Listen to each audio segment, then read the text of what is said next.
Week 1 of ABL's Top Plays. Starting us off at number 5, Moody catches the bottom lane of Polar Ace eSports unaware, and with a great layering of CC, Recon 5 are able to find first blood onto Jack. Jack are a little bit pushed up, and here comes Moody, lands the great cocoon into the binding onto Jack, burns the cleanse, but it's not enough. Too late, the shield not available to him yet, and first blood gonna go to Recon 5 jungle. Next up at number 4, Team Fish Taco were looking for a collapse onto No Fear eSports. Piero locks down Retail with the for combo, foul for a kill. Justify is landing on without a fight though, and is able to shut down Fish Taco jungler. Kill, Trout finds a double there, looking for Justify next. Justify slides out with E, tries to turn around, the ultimate comes through, gets the shield, can't even find the turn to kill. No, Piero's gonna find the double there. And at number 3, Polar Ace strike back in game 2 of their series as back mid. Jack lands a well-placed hook onto Sindillion, setting up Gaudier for a flashy flag and drag combo that sends Recon 5's mid laner on an express trip back to base. It has to blow the flash, here comes the barrier, the flash flag and drag from Gaudier locks him down long enough for Ozzy to grab the kill. Beautiful play there. Coming in at number 2, Team Fish Taco find a beautiful flank onto No Fear eSports off the back of Chromosome's 4-man Lysandra snare.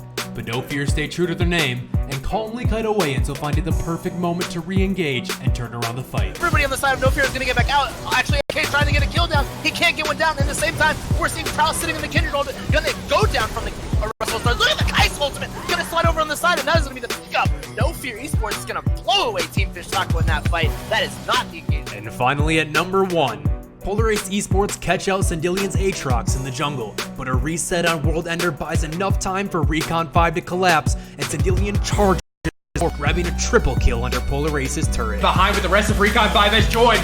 Blue Zero being channeled. World Ender hasn't found a reset yet. There it is. Moody on a killing spree. And Sindillion is looking to go in with the revive available. He finds a double kill off of a massive Q. Goes in with the flash for the triple under tower. Thanks for tuning in to this week's episode of ABL Top Plays. We'll see you next week as we track the league's biggest plays around Summoner's Rift.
to start going into that pro draft, and if I'm not mistaken, yeah, they are.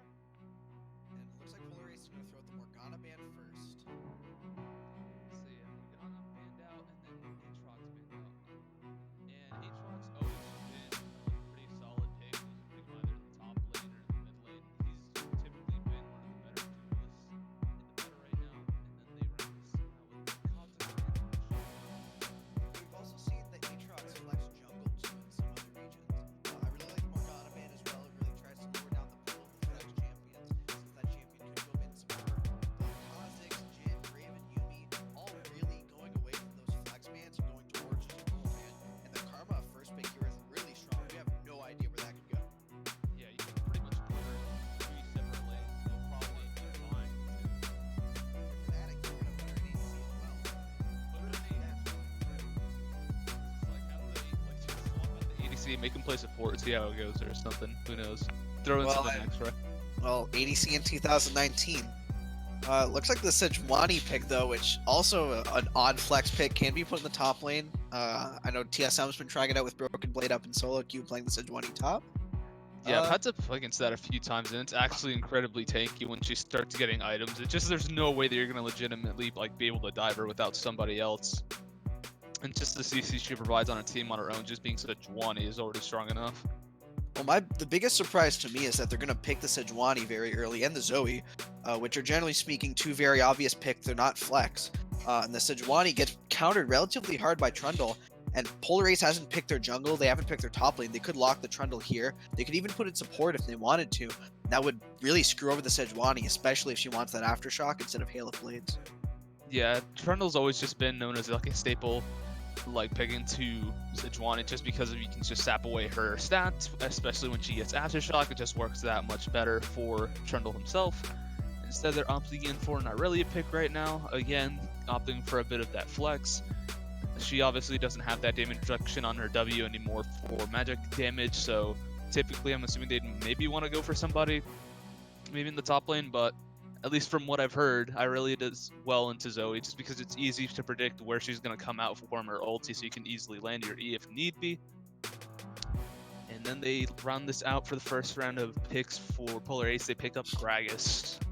I really like the draft so far from Polar Ace. They have 3 flex picks. They have 3 bans that were obviously directed towards the positions that they were put into: the jungle Kha'Zix, the flex Morgana, and then the ADC Draven.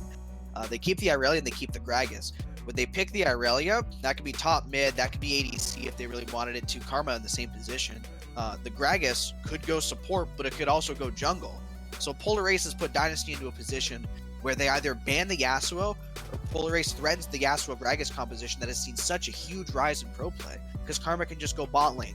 So it doesn't matter. There are so many options there, and I think Dynasty might have some trouble if they don't ban out the Yasuo, which they will. Yep, speaking of the devil, they just ban out the Yas, making sure that nothing gets too out of control there with that Gragas combo. It's already going to be hard enough to be able to outmaneuver a Gragas ulti in the middle of a team fight. The last thing you need is a Yasuo ulti off the top of that. And then Mixton and Caitlyn banned out as their last few bans. And Sivir, also a decent ban. It's probably one of the better ADCs coming out of the meta right now, even after some of the nerfs that they gave to her with her W. She's no slouch by any means at any point in the game.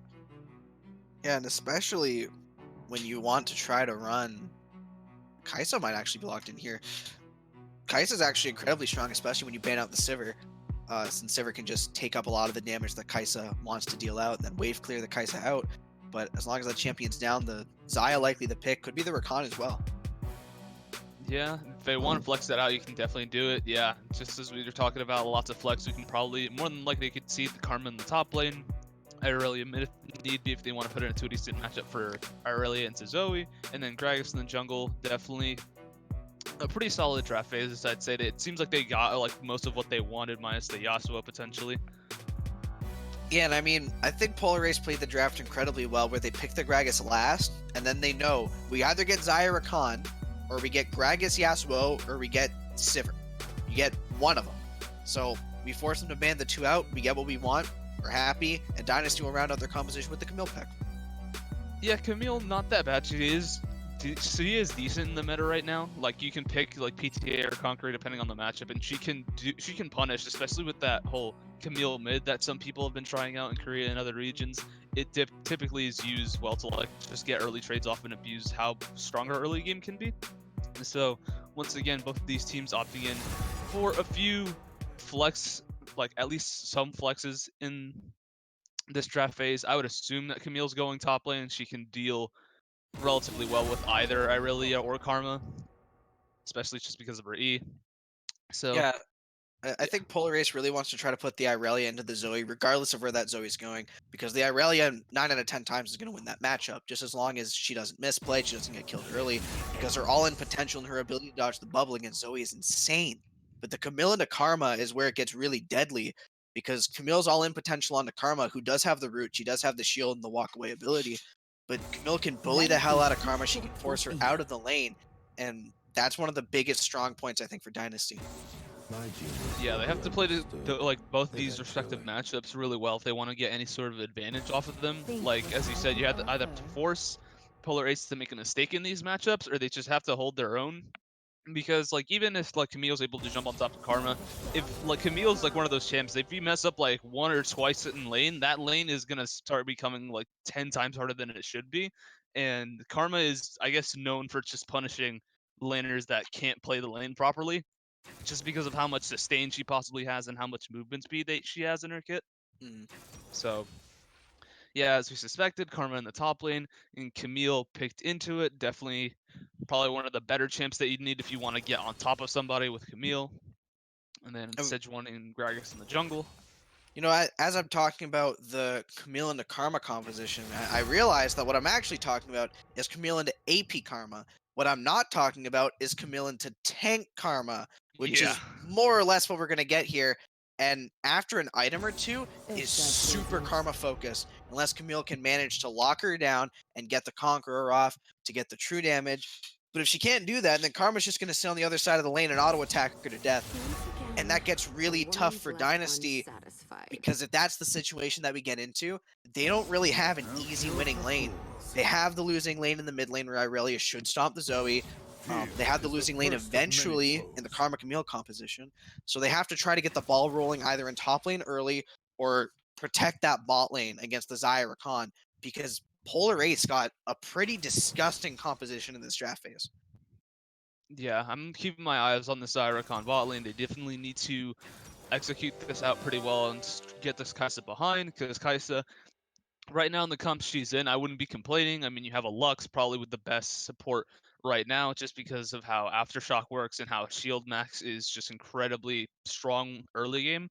And then you just have to take into account all the CC that they have on the side of Dynasty Esports. I mean, once this gets to late game team fighting, or like mid to late game team fighting, you have a Camille, you have a Zoe, you have Sejuani ulti and a Lux snare. There's going to be plenty of CC for Kai'Sa to be able to work off of if she even comes out of this lane even. So it's definitely going to be up to Polar Ace to make sure that they use all the potential power in this bot lane duo between Zai and Rakan to get the leads that they need. Yeah, I think if they could abuse the Zion Rakan really well, then it really just rounds out their composition. They get Gaudier up top lane early to protect the Karma against the early aggression that is the Camille and the Sejuani. And if you can save the Karma and make sure that she can get up to at least the Iceborne Gauntlet Ninja Tabby, then I feel like Camille never really has a chance to kill. Sejuani has to go up top lane to help, so then Gragas goes down bot lane and starts getting Jack and Wolf ahead in that bot side matchup. And that could be absolutely disgusting for Polar Ace. Yeah, like as we see, Gaudier definitely has a good couple avenues to work through in the jungle right now. Like as we said, you can either protect the Karma, make sure that she gets to her item specs of Iceborne, because Camille Sejuani is no joke when it comes to 2v2s for top side and jungle. Or you could just go for, like, say, playing towards bot side. Are they getting the bot lane duo ahead? Or you can opt out for going in towards mid, because we already know that Irelia does well into Zoe. And from what I can see, Ozzy did, in fact, pick Ignite, so he's definitely going for some kills in this laning phase, or at least going for some sort of leads. So there's plenty definitely places that he can go to like create leads around the map at this point. Yeah, summoner spells or lack thereof are another interesting conversation, because, as you said, Ozzy is choosing to take the Ignite rather than the Cleanse, which can be incredibly dangerous. You're into the Zoe, who's going to sleepy treble bubble you, and you have to try to cleanse out of that. But you're also against the Sejuani, who's going to try to look to ult you from the side of the bush. You need to have vision control, and Ozzy needs to make sure that he's playing aggressive against the Zoe so that he wins the lane, but he needs to make sure that it's calculated aggression. And that comes from the entire team helping out and trying to track down the Sejuani so that Ozzy can really abuse the lead he has in his lane. Yeah, there's like no way. If he ever falls behind, there's everyone else on Dynasty Esports has at least some form of CC minus Kaisa. And Mhm. without cleanse, as you said, these team fights and these ganks coming in for Sejuani are going to be way too difficult to handle because Irelia, once again, she only has like mobility if she's like already like far up into somebody's minion wave or she's like able to get some recess off. Mhm. So I mean, with all that said and done, though, I do think that Polar Ace actually has the winning 2v2. The Zoe Sejuani is okay, don't get me wrong, but Zoe doesn't proc the passive, where Gragas, he body slams Zoe, makes her sit there, and then Ozzy could just open up on her, and that could be massive. Like, if Gaudier chooses to camp mid lane as well, he has a lot of avenues to win through this game. He could go save the top lane, he can go help out the bot lane, he can save top, then go down to the bot lane, he can camp through the mid lane. Um, mhm. but I don't think Velvet really has that this game either. I think Velvet kind of just has top. Very, very true. I think we're going to go into a quick break as we get into the game.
Dynasty versus Polar Ace Esports.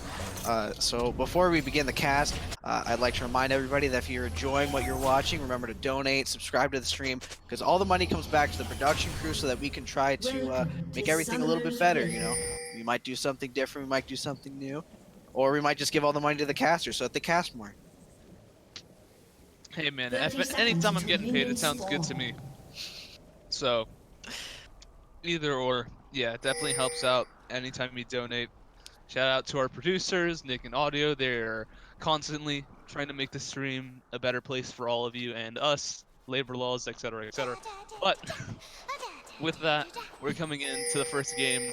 It seems as though both teams are going for basic 5-point, making sure that they don't cost up too much in the early game or give too much intel of which jungler is going where. I'm not gonna lie, I'm kind of sad that we're not. Oh, actually, we might. Oh, I'm kind of sad that we're not doing anything in the early game. I wanted to spice it up, you know. Maybe go for that early invade. Maybe we're gonna try to dive somebody's turret. Maybe. Maybe, but no. Instead, it's just a basic, boring 5-point, but some very good information coming out from both sides as they're gonna board up the Raptor camp. Yeah, they tried to. Yeah, they both each warded their respective Raptor camp. They didn't spot them out. Both bot lanes didn't leash, and it seems as though that Jack and Wolf are trying to get something going. They do successfully zone them off of the first wave, though. I'd say any game where bot lane doesn't have to leash is a pretty happy bot lane. Getting to go to lane early.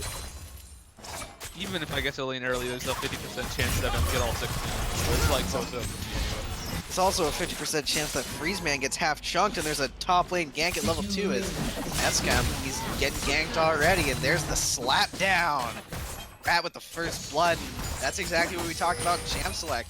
Velvet going up into the top lane and just trying to get his Camille ahead. Yeah, he didn't respect the fact that Camille started. He obviously wouldn't be able to know that from just standing there in lane, but yeah, just the extra bit of distance from her E definitely cost her there. Should have been stream sniping. And on the mid lane, RZ getting out a good chunk of damage, stacking them much faster in the meantime. And Body are forced to back, actually. Taking an early clear. Clearing out on his top side before he goes.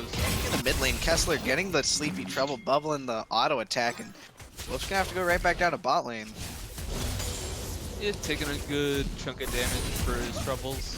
I was gonna say he's definitely in his dog days, but that works too. Yeah, it seems as though Gaudier wanted it back early. He picked up his Boots of Speed along with his Predator. Yeah, he seems pretty happy actually going with that route. I didn't really consider the fact that he is running Predator, so he actually just gets the boots off of that little clear, and now he gets to gank a lot earlier. Which is extremely efficient. Yeah, I was about to say, depending on what path he took, he could have also just like waited out the ward that they played out earlier. Yeah, but speaking of ganks, here comes Gaudier, the mid lane, pop the Predator. Kessler taking a chunk of damage, flashes away. Might be enough. Gaudier flashes forward as well. The Ignite taking Ozzy, trying to go for the auto attack. Kessler gonna make it, pops the barrier.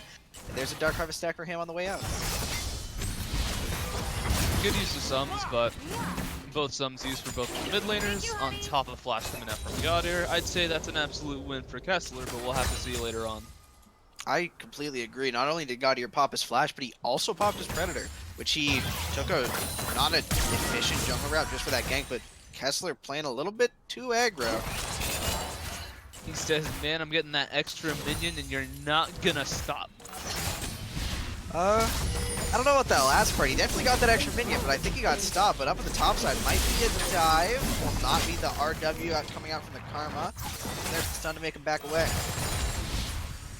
And more damage coming out from this duo of Camille, Sejuani. He just can't be safe at all if she's ever nearby. Just that stun being able to get procced up so quickly by those auto resets from Camille. Always have to play faster, I'd say. Yeah, Velvet and Rat are looking pretty scary up on the top side. They're showing their synergy. Camille going in with the hook shot, followed by Velvet just running right in there, trying to look for the permafrosts. It's just looking more and more dangerous by the second. Freezeman also running Aftershock. I didn't even notice that. It's pretty dangerous. Yeah, rip on the snare, the flash though. But yeah, Aftershock Lux is it's so effective just because of how if your Lux can land any snares, anytime that there's a potential gank, she becomes so much tankier, and then oftentimes they're gonna be matching W at the same time because because like Lux's base damage on her E and her Q are like strong enough to like just catch someone out and have your ADC do the rest of the damage. But alongside this, her shield takes out about like maybe half of an ADC's health bar when it's starting to get maxed. So that on top of an aftershock, she's pretty much unkillable. Yeah, I was playing a game of Luxmid earlier today, and I checked the W. And I don't play a lot of Lux, but I don't think a 200 shield at level 1 seems... I don't think that seems cool. It just goes up even higher and higher with each max, and just not having to build any damage per se, just to get such a fat shield, is just really strong right now in the bot lane. Yeah, you know what else seems to be going up higher and higher? Rat's huge CS lead over Escom. Yeah. Or Exum, rather, sorry. Forcing him out of lane, especially with that early game gank, definitely benefited him. That CS lead going up to around 25 at this point. Yeah, and usually you'd think, oh, it's Karma top, you know, the CS lead is whatever. You know, it's the gold that we gotta look at. And when you look at the gold, it's almost about 700 gold difference. It's up there. It's up there. It's pretty much about 700. It's an extra 2 longswords worth of gold right there, so just put that in perspective. Yeah, this Camille is definitely going to be a problem. Velvet should 100% be trying to prioritize around him. And as we speak, Rat was able to get it back off, and he did TP back in the lane to maintain his pressure up in the top lane. He doesn't want to give Escom any sort of breathing room at all. He's back with the Sheen and a longsword, extra damage. Oh, and boots as well. He's definitely going to be trying to run him down at this point. Yeah, Rat's looking pretty dangerous right now on this top side, and even the mid lane CS lead, Kessler managed to get one up over Ozzy, and that could be extremely dangerous for him. Being able to get a CS lead, forget matching, a CS lead in a lane that he should absolutely not be winning is huge for the Zoe. Being able to get out of that early game and into the mid game, she really starts to pop off. Guys, make sure to take the extra precaution. Start to take boots. He doesn't really need that much damage right now. He's not going to be trying to win the lane. Just get out of it. And round again. Ooh, in the mid lane, here goes Ozzy with the ultimate, and that should be a dead Kessler as the Predator comes through on the Gragas, but there goes Velvet. Gonna have to back away as well. The Cameron Pran's bot lane. Sapling taking some damage, taking some poke. It'll be alright though. Yeah, meantime, Sapling taking a great chunk of damage out there. If Rakonda landed, that was definitely a kill going over for Jack, but... Ooh, Jack almost getting him with the blade color there. Rat might actually be looking for a kill onto the top side though. Exum getting the heal down. Rat forced to back up. Yeah, those are like the few times where trading into Karma becomes really tricky, because even if you get the damage off onto her, if she's able to get her her launcher W out, just all that healing that she gets and the damage she can put back on you is pretty much the same. Yeah, it starts to become extremely dangerous, especially as she gets the Sheen, so that she can start popping the E and then she autos you, and then she gets the W and then she autos you. And then you're not having fun because you're getting out traded by someone who's full tank. Yeah, it's the worst feeling. But hey. That's League of Legends. That's League of Legends. Meantime, Rat did indeed, he got Merc Treads. He doesn't want to get stunned for too long, or how should I say, rooted, I guess. So, extra bit of movement speed, extra bit of tenacity. Not complaining in here. I'm relatively certain that Dynasty, I don't want to move the camera so that we're not out of sync, but I think they're on the Dragon right now, which is definitely the right call because we saw the enemy bot lane recall. Kessler has a redemption as well for this, so this is pretty much just a confirmed Dragon. Yeah, he also has smite, so if he wanted to save it, he could have just smited here as well, but hey, redemption, not bad at all. Oh, looks like Sapling stole the Dragon Gold. Just taking the Dragon Gold just in case. If Velvet's missing those smites on Dragon, doesn't deserve the gold anyway. I guess that's true. Ooh, a really nice here from Kessler as we pan up into the top side. There's Exum just getting some more Karma level poke off. Classic poke. He did indeed pick up the Sheen. He's going to start to be able to do a good chunk of damage with those speed autos or those E autos. And it looks like the all-in here. Rat might have bit off a little bit more than he can shoot out. So kiting backwards. The minions are starting to help, but the Mantra Q will not land, chasing him down a bit. Ozzy in the mid lane too dodges the CP trouble bubble with finesse. Oh, going into the engage. There goes the ultimate, dashing again. Kessler forced to flash away. Here comes Velvet, though. Might be looking for the gank, clearing out the ward, and Ozzy's going to run back to his turret safe and sound. Yeah, just keep it above just enough HP. Didn't have barrier up just yet, so didn't want to take the chance of trading that far up, even if Velvet was there. And as you saw in the top lane earlier, it's just Riot's starting to have a bit of trouble with the trade, as we were saying. Karma just, in a sense, as a champion, can get really difficult to just jump onto, just because of all the movement speed that she has in her kit. And it looks like they're going to have to give up this bot side blue buff here. Should be going over to Ozzy so that he can get a little bit more mana sustain to Kessler. I think the most interesting part of this game so far is the fact that Dynasty got so much in the top side early game off that first gank, and they just haven't gone up since. Yeah, I think there was like maybe one other repeat gank a few minutes after the fact, but other than that, Velvet's definitely putting more of his time towards the bot side of the map, clearing out his jungle, and as we speak, we're at the 11 and a half minute mark. They pick up Rift Herald, and it seems as though that Velvet did indeed pick it up instead of Rat. He's not going to use it up in the top lane. Just going to hold on to it for a bit. Hopefully they use it before the 14-minute mark, though. Yeah, I was going to say, you have to use it before that 14-minute mark, otherwise it's like, what, over 300 gold wasted that you could have gotten for free just by pressing the button. Looks like the bot side, Freezeman might bit off a little bit more than he can chew. There's the Zoe redemption. Force them back a little bit, and Freezeman's gonna live.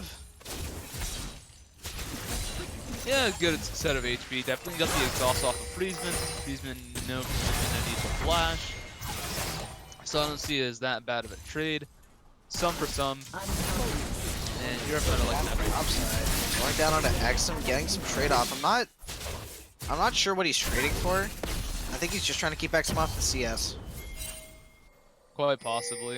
And it's just really, like, as we saw, like, this is probably like the second or third time where, like, once she starts getting items, like boots, as we were talking about with Karma, it's going to be relatively hard for Rat to be able to land his E on Karma consistently if he's not out of position. Yeah, did go for that hook shot, but unfortunately was not able to land it. As you said, the shield movement speed is actually absolutely insane on him. We check what she's maxing first. She is actually maxing the Q instead of anything else. I'm not sure you're supposed to max on Take Karma top. I just thought it was interesting. Yeah, I'm no Take Karma top player. I don't know if any of you guys assume that, but I'm not, so. Meanwhile, the bot lane did indeed back. Jack didn't have enough gold for Essence River at the time, and he had boots, so I was about to say that the bot lane bush camp was wasted, but it seems like they're going to opt for the Rift Herald being dropped as there's nobody there, and it's going to be a long while until their bot lane gets back. Yeah, I'd actually argue that this is better. You just get Shelly down on the bot side, now you're going to beat the hell out of this turret. It's just free money. They're forced to back away here now, and there could be the collapse, but if nothing comes through, then that's a lot of gold for Dynasty's bot lane.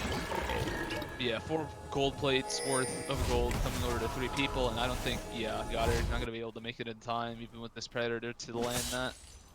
They could try to force the Dragon take, but I think by the time it comes up, Dynasty can obviously respond in the meantime. Well, the weird thing about this game now is that Kessler actually has Predator, so if they want to go for some crazy out-of-the-box play, then 9 out of 10 times Kessler's going to be there just because he has that movement speed bonus from the Predator. But they have to do it in like 60 seconds, otherwise it goes away. True. Also, he has Dark Harvest. Not Predator. But hey, it happens. That seems like they're going to be opting in here. Velvet going for the ult down on the God here. Jump on the Wolf, though. He's going on the backside. Getting the charm down to Velvet. Just going forward into the fight, looking for the stun. Ozzy in the backside. Getting on to Kessler, forced to flash away. The final spark coming in, and here comes grabbing the teleport. Hook shot lands, kills God here. Wants a little bit more damage. Wolf going down. Ozzy trying to get down to the backside. Will be peeled away. A double kill so far for Rat. Hook shotting in, going back on the ADC. Here the Q's off. Wolf trying his best to disengage, letting his ADC peel back. Gets a kite away. But that should be actually going down. Karma very low. The Q will not land for the Lux. Going down the E sapling. Good look. Ooh, but Woof getting caught there by Kessler's flash. Exum forced to run away. Dynasty will get their fight, and they will get their dragon as well. Yeah, this is a really well executed fight out from Dynasty. They were able to make sure that Zaya's blade collar was going to be of too much use. Zapping, of course, flashing out of the damage at first, keeping himself alive throughout the rest of the fight. And that TP coming in from Rat, that was really well placed. They were able to pick off 2 kills for himself. On top of that, now he's sitting on a finished Triforce, and it's going to be a huge power spike for the rest of Dynasty eSports. Yeah, I'd say Rat's feeling pretty good right about now. He's 3-1. He's in the tank karma top, which kind of sucks. He doesn't have Conqueror against the tank karma top, which is a little bit unfortunate. But on the bright side, he's 3-1 with a Trinity Force. Yeah, anytime Irelia or Camille ever finish their Trinity Force is like their biggest power spike, just because of how much of an increase that Skullblade damage gets, and just that extra movement speed, that attack speed coming in from that item. It's just all around so good for them. Just the stat vomit that is Trinity Force right onto your champion, that just makes you feel so much better all around. Oh, it's like the dive here, the hook shot going in. Rat diving down onto Maxim. Doesn't seem like he has a lot of places to run. The tower will reset on a Velvet, and a perfect double stun means the final spark for Freezeman. Scotty tries to answer with the Predator. Yeah, unable to make it in time once again. Just the dive too strong. Rat obviously he decided to back off, not to take too much aggro. He didn't have ulti to reset the aggro himself at the time. So good dive from Dynasty right there. Not much else Escom could have really done. Very well played from Dynasty, and also a lot of respect given the bot lane of Polar Aces. They're going to back away from it. They realize that Wolf and Jack are there, and they're not looking to take too many risky plays. Oh, but it looks like Freezeman trying to make a risky play. He gets the hook down onto Wolf. This could be a free pick. The killer instinct from Kaisa, unfortunately, will not land anything, but it does scare Wolf a little bit. Yeah, able to get one last ulti off. Got his pretty much Kaisa's ulti for free. Just that Rakan E-range when Zaya's around is just insane. That was like what from like the top side bush next to Pixel all the way down to like the bush like around tower. Like that range is ridiculous. Yeah, it was a little long. Just a little bit. But that's alright, because he could only do it to one person, and unfortunately, that's who he has as his teammate. Yeah, as we said, they definitely have to use this bonus to their advantage right now. Kaisa's obviously scaling, she's getting close to her Guinsu's, and that's going to be a huge power spike for her as she's starting to scale up her mana immune, which, as I checked, is about halfway completed, around 390 stacks. Rat going down onto Ozzy. Ooh, a perfect stun from him. The all will come through. He's looking for the turnaround, going for the double Q. The trouble bubble will kill him, though. Yeah, not, as we said, not much we can really do against that CC that Rat provides. Is it going to be too much? I think the important thing to note here is that while Rat might be about 2,000 gold up Exum, and that is a very large margin, don't get me wrong, but Exum is more or less built. Like, this champion does need a lot of gold. The tank karma top, all it does is it just wants to poke you and it wants to frustrate you. So if he can get Rat down into a side lane and just not die, then he's winning, realistically. Regardless of how much gold he's down.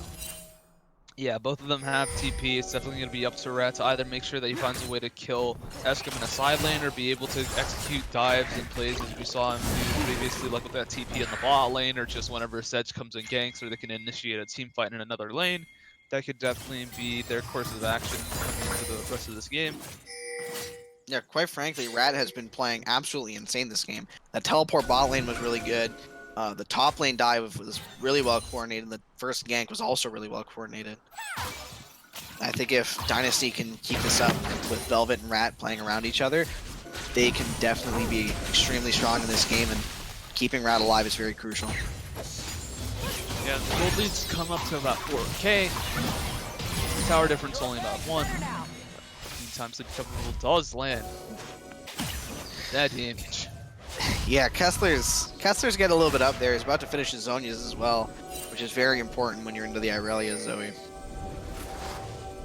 Yeah, just having that extra couple seconds of just sitting in the team fight. If you ever get picked off or they try to focus you down and take you out of the fight immediately, Zonia is just going to be extremely helpful. And for the rest of this team, it's like Kessler doesn't really need to be the main damage. I mean, ooh, but Gaudier with a very good belly slam right into Rat. Going forward, here comes Velvet, though. Kessler not going to be able to land it, but there's the sleep and the Arctic Assault from the Sejuani. Whoop going in, trying to save his team. Gaudier flashing straight in. Sapling going in with the killer instinct here. Gaudier Zonia's up the backside, could be caught out. About to go down here, will die to the Sejuani. Ozzy might be looking for more, does go for the dash, but here's Freezeman, he's caught. There's the Blade Caller. Kessler going forward, does have the flash, jumps forward, flashes away. Seemed very, very good from Dynasty. Turns for Polar Ace. Yeah, he's that damage coming in from Zoe Poke at the end there. Definitely got anybody else there in full range. But yeah, as you were saying, it seemed as though that Rat was getting caught, and it was about to be into Dynasty's favor when they were able to back up into that bush and pick up the kill. But over the course of that fight, it seemed they overstepped just a tad too much into Jack and gave him another kill that he probably shouldn't have gotten. Oh, but Kessler might actually be able to kill him here. He goes forward. Ooh, does have the flash. Kessler going to be able to solo kill Jack and get the turret. Just an extra bit of golden onto that Zoe. Jack, I'm assuming more than likely is probably going to have to start building towards a QSS because, of course, the last thing you want to do as an EDC is not build QSS into Lux, Zoe, and Sejuani, so. Now, personally, I think the important thing there is not that Kessler got the solo kill. The important thing is that Kessler used his flash for that solo kill. While it's an alpha play from Kessler, it also makes him very targetable. True, and as we say that, he buys the Zonias, so then it's like 50-50, you never know. Alright, scratch everything I just said the past 20 seconds. He's not that vulnerable anymore. It's like, he's finished that Zonias, just put it in the books, you're not touching him. He's just down a little bit of mobility. But I mean, Dynasty's doing a pretty good job of holding their lead. They got the lead up at the top side, which is where we said their win condition relatively stayed in. They've been pushing it and pushing it and pushing it, and Kessler is doing a surprisingly good job in what was supposed to be a really bad matchup. Right now, looking at the build, it seems as though Irelia and Rat are both going for Triforce Tiamat. Definitely going to want some pressure in the side lanes when they have to shove out waves. Kaisa, in the meantime, seems like she's going for a Stinger, so more than likely opting for a Nashor's Tooth build. Definitely going to give her a lot of AP damage here. Oh, here comes Rat. Gonna go on to Exum. I thought I was gonna look at the solo kill. Yeah, it's not nearly landed, but just not enough. Oh, he might actually be going for it now, though. Oh my goodness, he does absolutely no damage. Exum might be looking for the solo kill himself. Yeah, he's gonna have to, like, I want to say it's like you have to chip away at, like, Exum's HP, but because of her, like, Mantra W, you don't really get a chance to do that, so you either have to all-in her with, like, by yourself or with somebody else, and all-inning a tank Karma by yourself is gonna take a while. Yeah, or apparently you just tell your team to do Baron because you've got the Karma. It seems like Dynasty eSports gonna back away from that plan. Yeah, no real reason to try to force Baron right there. You don't have Rat, who is more than likely arguably your most fed carry on your team, so. I'm not gonna lie, he kind of scared me for a second there. I thought he was gonna die. Rat dying is absolutely massive. I guess like their most like aggressive form of engage minus the Sedge ulti, so definitely someone that you want to keep alive as long as possible. Yeah, and it looks like they're going forward here. Woof getting off those charms. He's going to get onto the Sejuani now, forcing him to kite away. Kessler trying to do everything that he can, throwing out another paddle star. Not going to land, though. That's a catch. Here comes the teleport from both sides, Rat and Exum. Gaudier going forward. Will drop the barrel down. The flash all coming through for the Irelia, going down to Velvet, trying to get the stun off. Woof diving onto the backside. Sapling forced to kite away. And that is a 1-2 for absolutely nothing. Polar Ace. They're going to try to look for the Baron, but Kessler trying to turn it around, gets the Sleepy Trouble Bottle. Here comes Rat on the side. They could be trying to look for a little bit more. Kessler does get that Paddle Star. Gaudier is not super tanky, but a wonderful pass back into the team. Here comes Rat going into the full engage. Kessler going to be shut down. Yeah, he comes in, but there's not much else he can do, as we said, he got caught out. That was a really nice ulti coming out from Gaudier, picking away the team, and now since they can't particularly shove out the mid lane because of the Lux ulti, they're going to opt to try and go for the Baron. Polar Ace rotating over to the Dragon. Karma trying to stop him. Gets the W from the Kaisa. They're not burning it super quickly. This could be the re-engage. Wolf going into the backside. Gaudier also flashing forward, getting down to Sapling. Killer Instincts away, gets the shield. Gaudier saving himself very, very low. The sweeping blade from Rat. He might try to go forward here. Here comes Velvet. Does not have the Glacial Prison, but is walking forward nonetheless. The Inner Flame will not land on the Karma, and this could be the turnaround Baron. A lot of fights over it. Potentially, but a good chunk of Dynasty is quite low, especially Beastman out here on Lux, and Rat doesn't have any mana whatsoever. So after a couple of abilities, definitely going to be a 50-50 if we're trying to get the, how do I say, optimistic. Yeah, Rat definitely not looking too hot on the mana department. Could also probably use a little bit more on the health. I think the play here is just Polar Ace pushing in the wave, resetting for all the gold, and then trying to look for the dragon, honestly. Yeah, Dragon's coming up, and it's going to be really hard for Ace to be able to shred down a Baron anytime soon. They did give up both Mountain Drakes over to Dynasty eSports, so they're obviously going to be the ones who are going to be able to shred these objectives down a lot faster. Meantime, like before that fight even started, he did indeed pick up a Zonia, so that's 2 Zonias on the side of Dynasty, and that's not counting the stopwatch that Bell has just picked up for his Sejuani. Kessler landing a very nice thing in Trouble Bubble. Once again, it seems as though that the Dragon is indeed taken, so double Cloud Drake, double Mountain Drake going over to the side of Dynasty eSports. And honestly, that's the next best. Oh my goodness, here goes Rat down to Exum. I thought he was going to go for it, but Exum might actually try to look for the turn here. Rat might have been off a little bit more than he can chew. Gaudier going for the body slam. Rat doing a wonderful job with the dodge. Hook shots away. Very well played by Rat. Yeah, got caught out, but made the best of it. Yeah, I think it's like once he was able to get some of the damage in, I think he realized that he was in enemy territory and they just fired them out. He had no real idea of where the rest of the enemy team was, so the best option was just to back off and not give up too much gold or pressure. As we saw, it's like if he dies and they don't have like a main, I guess, follow-up engage for his team, they could obviously try to turn that into a Baron or like a forced fight. Yeah, well, Exum, he just finished a Spirit Visage, and now he has the Aether Wisp. I'm very interested to see where that build is going. Oh, the Ardent, it looks like. Yeah, it seems like he's definitely going Ardent. Oh, the worst tank Karma. The tank Karma that also builds support. It's just that time of the year, isn't it? Put in Athene's Holy Grail on top of that, and you've got a healer, and a shielder, and a damage dealer, and a tank. That's feeling pretty good, but it's not feeling very good as Kessler getting all in on it. Doesn't look like he has a way out of here. Wolf gonna get the knock up. Kessler, wonderful flash, actually. I spoke too soon. Kessler said, hey, yo, watch this, and even though it seemed like they synced up their CC relatively well, just not well enough for that F spam. Or D spam, I forget whether if he has it on Flash or D. F, like F, hey, good good player. nerd. Hey, shout out, Faker puts it on F. They got it. Oh, looks like they're gonna go for the Baron here. The damage is coming through. Sapling now getting it forward. Here comes this try, but Gaudier will not get it. He will fall actually. Flip dive from the back line, getting a bunch of charm. Damage will come through the final start. The final spark from Freezeman. Velvet will go gold and will survive for a few more seconds, trying to kite away. Ozzy about to kill him. We'll get the reset off. Going down on the Rat. Rat trying to look for the kill onto Ozzy as Sapling front lines. A double kill for Rat. Yeah, 5-0 plus Baron on Dynasty eSports. Yeah, that was a pretty rough fight. Like we saw, Gaudier got taken out early. He used the ulti to try to space out the rest of the team, try to open up a pathway into the Baron, but obviously he didn't get it. Once he's in there, there's no way of him coming out. Got instantly deleted, and then just the rest of that team fight, it seemed that Sedge was getting caught out, but once Xayah used her Blade Caller and there wasn't any follow-up damage that she could have done, Rat and Kaisa, Sapling, I mean, he like went in immediately onto the Xayah. I mean, yeah, Xayah. I'm trolling right now. But yeah, they went in on him immediately, and it's just like that.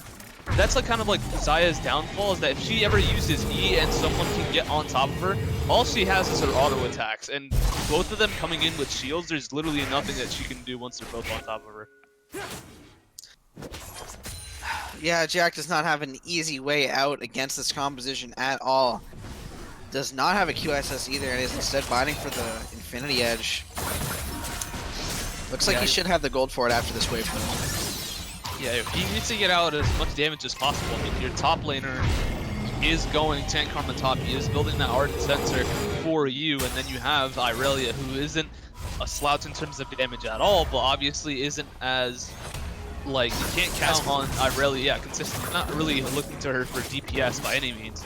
And if Gaudier is going to be having to engage these fights alongside of Rakan over here, it's just not really going to get you anywhere if you're just going to be building passively like the rest of the game.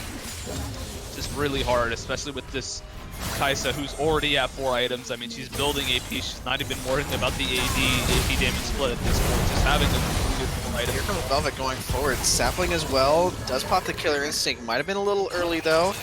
Gaudier's Predator in the same boat there. Will time out, unfortunately, but Axum taking a lot of damage to the face. Looks like they might try to go forward onto this mid wave. They do have the open inhibitor. Should be an easy rotation over for them. Velvet leading the charge with his team close by the paddle star. Here comes the full engage. Wolf driving onto the backline. A lot of damage going down on the Kai'Sa, who will fall immediately. There goes Rad diving into the backline. Axum trying to do his best to kite forward. Will get stunned up. Rad doing what he can. Gaudier will go golden once again. Rad diving onto the backside. Goes down. Will be shut down for the Rakan. Not exactly who you want to get the gold on, but it's gold nonetheless. Yeah, that was a pretty solid NJs coming out from Wolf Gaudier over there, just making sure that they can pick off that Kai'Sa, and that's like pretty much the crux of their team. It's like, as we said, the ADC is really impactful right now, the consistent damage. We're at the 30-minute mark, and Kai'Sa at 4 items is just going to be ridiculously strong if you leave her to auto really in a team play. And even though he had Zhonya's, just the amount of CC that they layered on top of her made it so that she couldn't even Zhonya's throughout any of that. She'd have to preemptively Zhonya's to even dodge the flash engage if she even had a chance of living. Speaking of living, he said, just in case, let's throw a Zhonya's on top of a stopwatch, because why not? The amount of times that I have seen Gaudier stopwatch or Zhonya's or just go golden in general this game is infuriating.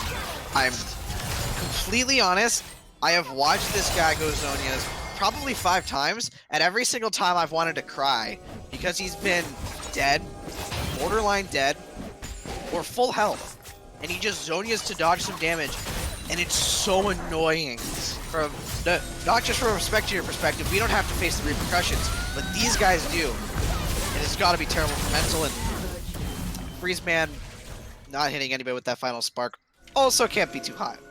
Prophet over here trying to advocate for the removal of stopwatch in the game.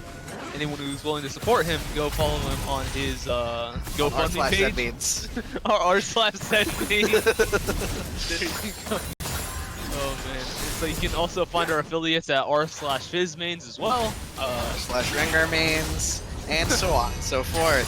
So on and so forth, yeah, pretty much.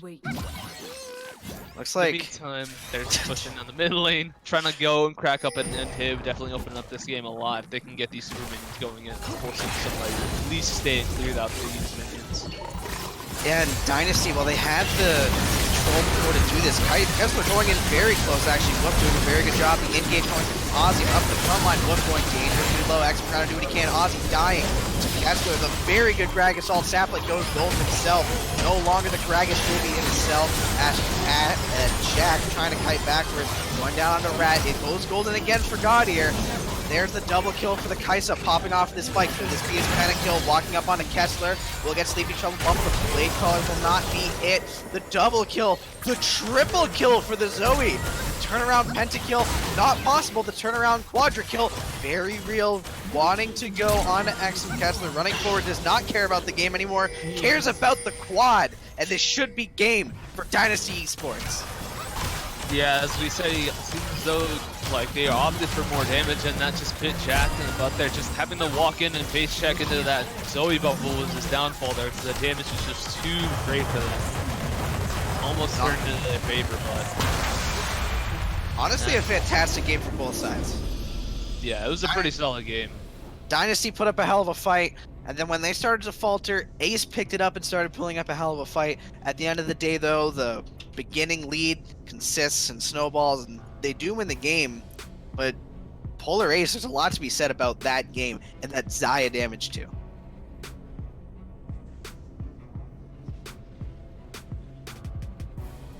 All right, with that, we will be taking a quick break. We'll be back shortly.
Hello, everybody. Welcome back to Game 2 of Dynasty eSports versus Polar Ace. We are right into the draft right now. It seems like the bans are relatively the same, except the Sivir ban will be earlier. Yeah, they're opting to take out Sivir earlier. It seems as though they want to make sure that they don't give up the options too early. It's as we said before, they had to ban out the Sivir, and then they had to ban out the Yasuo one like before in the second round of the draft phase. So I guess they want to just like whittle down their options even earlier now. Polar Ace opting for the Kha'Zix ban, the Draven ban, and picking up the Aatrox ban in the end, just rounding off the bans right there. They definitely don't want to give Dynasty Aatrox this early on blue side because he is obviously a high priority pick. So no reason as to not ban him. And Dynasty picking up Karma this time around versus Polar Ace last time. Once again, first pick in the draft. Yeah, it seems like Karma went up a little bit in priority, and there's the Sejuani and the Xayah. Not looking to give up, or looking to take the Xayah Rakan again. I thought Sejuani looked pretty damn good for Dynasty. I think it's really smart to take it away, put it on Gaudier. Gaudier did look pretty good on the Gragas, but I don't think it's too different than Sejuani. And now they're picking up the Xayah. Definitely the stronger out of the two in the meta right now. So it's pretty much kind of giving them an option. Either you give up this. Pretty much it was saying either you give up this pick and give us the bot lane duo, or you're taking a lackluster support in return, and we could just pick something that could punish him relatively well, like Lux, for instance. Definitely does well into Rakan if she's able to get pick off onto him. And there is, they picked off the Olaf to pick him to the jungle versus the Sejuani, and Rakan taken away. But Xayah is definitely a good ADC no matter what support you pick. Definitely works well with, say, picks like Lux or anyone with some sort of CC. Ooh. And Thresh being covered. My biggest problem with Dynasty, with that draft, they pick up the Karma early to flex it, and then they pick the Olaf, which is either top or jungle. And the Karma is either, it can be anywhere. And then you lock the Rakan for the support, because you're probably not going to put it mid, probably not going to put it top. So now this Karma is less flexible. So now Polar Ace get to immediately counterpick with their Thresh. So they have a relatively good idea of what Dynasty wants to do now, and it looks like some pretty clear target bans now. Yeah, throwing away the Irelia, definitely don't want to throw that up as a potential flex on the last pick. Zoe banned away. Don't want any mid lane problems, as we saw, and Zoe was quite the annoyance for Polar Ace the last game around. And then Kai'Sa being hovered, not a bad ADC by any means, as we saw he's able to scale up and pick up a couple kills here and there. Instead, it seems like they're opting for the Ezreal ban. It seems like they don't want to have such a sort of easy lane, because if you're looking at it from a bot lane perspective, Xayah and Thresh could much more easily punish a Kai'Sa than an Ezreal, because Ezreal or Khan, all they have to do is just sit back and then occasionally poke with Q. But then Kai'Sa, if she just steps up too far, their flash like flay from Thresh would probably be enough to get an engage started. Yeah, and I really like this from Polar Ace, that they actually locked the Kennen. That's huge. Part of the reason that Karma top, or tank Karma top, is so frustrating is because you get to go that Iceborne, you get to go Klepto. I mean, it doesn't matter anymore, but I'm going to say it anyways. You get to go the Iceborne, you get to go Klepto. So if it's Kennen, then you don't get to do the auto attacks. That is Kennen. Okay, so that Nami will be Kennen. So with the Kennen matchup, now Karma doesn't get to abuse him the same way she gets to abuse most melee matchups, which is absolutely huge. Kind of counters the pick a little bit, because now she's forced to rush Spirit Massage. Yeah, it's like you have that whole sort of like, oh, okay, like I guess the frustration of a lot of top laners is that there's a lot of picks that you can put up there in the top lane that just abuse the fact that it's range versus melee, and a bunch of the range matchups are opting for a Kleptomancy start so that they just accelerate their gold like so much faster. So then it's just incredibly annoying, I'd say, for a lot of top laners. As you said, that just mitigates the advantage that they're typically supposed to have in this lane, because most of them aren't that strong of laners. It's just they're strong into those melee matchups. So just taking that away and making it more of a range versus a range matchup definitely benefits Polar Ace in that aspect. So it looks like we're having a little bit of problems with Pro Draft here. If anybody was watching, the Kennen swapped about 10 different times. It's now Yorick. So it was a Kali at one point. Now it's Yorick. Now Dynasty's picking, and when it hits 0, then the Yorick's probably going to change again. So it looks like we're going to have to remake the pro draft here. We're going to remake. Picks are going to be absolutely the same up until the Kennen, and then people can draft accordingly. Yeah, it's like the first time I've ever seen that happen. Pro draft, why do you do this? Wait, let's see who he becomes this time. It's Vayne now. Ooh, it's Vayne. It's like a slot. You don't have pro draft on the stream? Okay, well, There's a slot machine. then I guess it doesn't matter. But yeah, so far, it's just a slot machine coming out. Oh, there's Corky. Dynasty severing Corky now. Yeah, I'm on it, but this is more entertaining. But yeah, so we're getting a new spectate link. Because, of course, this one is bugged. Oh, it looks like it's working now. No, I'll bet it's bugged. But what if? We just get a sneak peek into Dynasty's team comp. So let's see if ProDraft can get it right. So according to ProDraft, they're gonna lock Corky. Then we have 9 seconds to figure out who the last pick is gonna be. So that would mean that the Karma would almost definitely have to go top lane, or we could have Karma ADC. Ooh, there's another pro draft ready. Yeah. Yeah, the other one still seems to be bugging out. The timer resetting on the other one. So just waiting on the teams to start. Yep. Just waiting for the teams to start the pro draft again. And we're also still waiting on pro draft to make their final decision on what they think Dynasty's comp will round out to be. Looks like they're just going for Corky so far, but they've got another 5 seconds. Might make the decision by then. They will not. They will take another 30-second break, and that's fine. We have to get into this draft anyways. Should be starting any second now. Seems like it's bugged yet again as both teams have pressed R in the draft. Huh. Now Well- we play the waiting game. This is very interesting. It seems as though Program Draft is just not working. It's asking people to check again.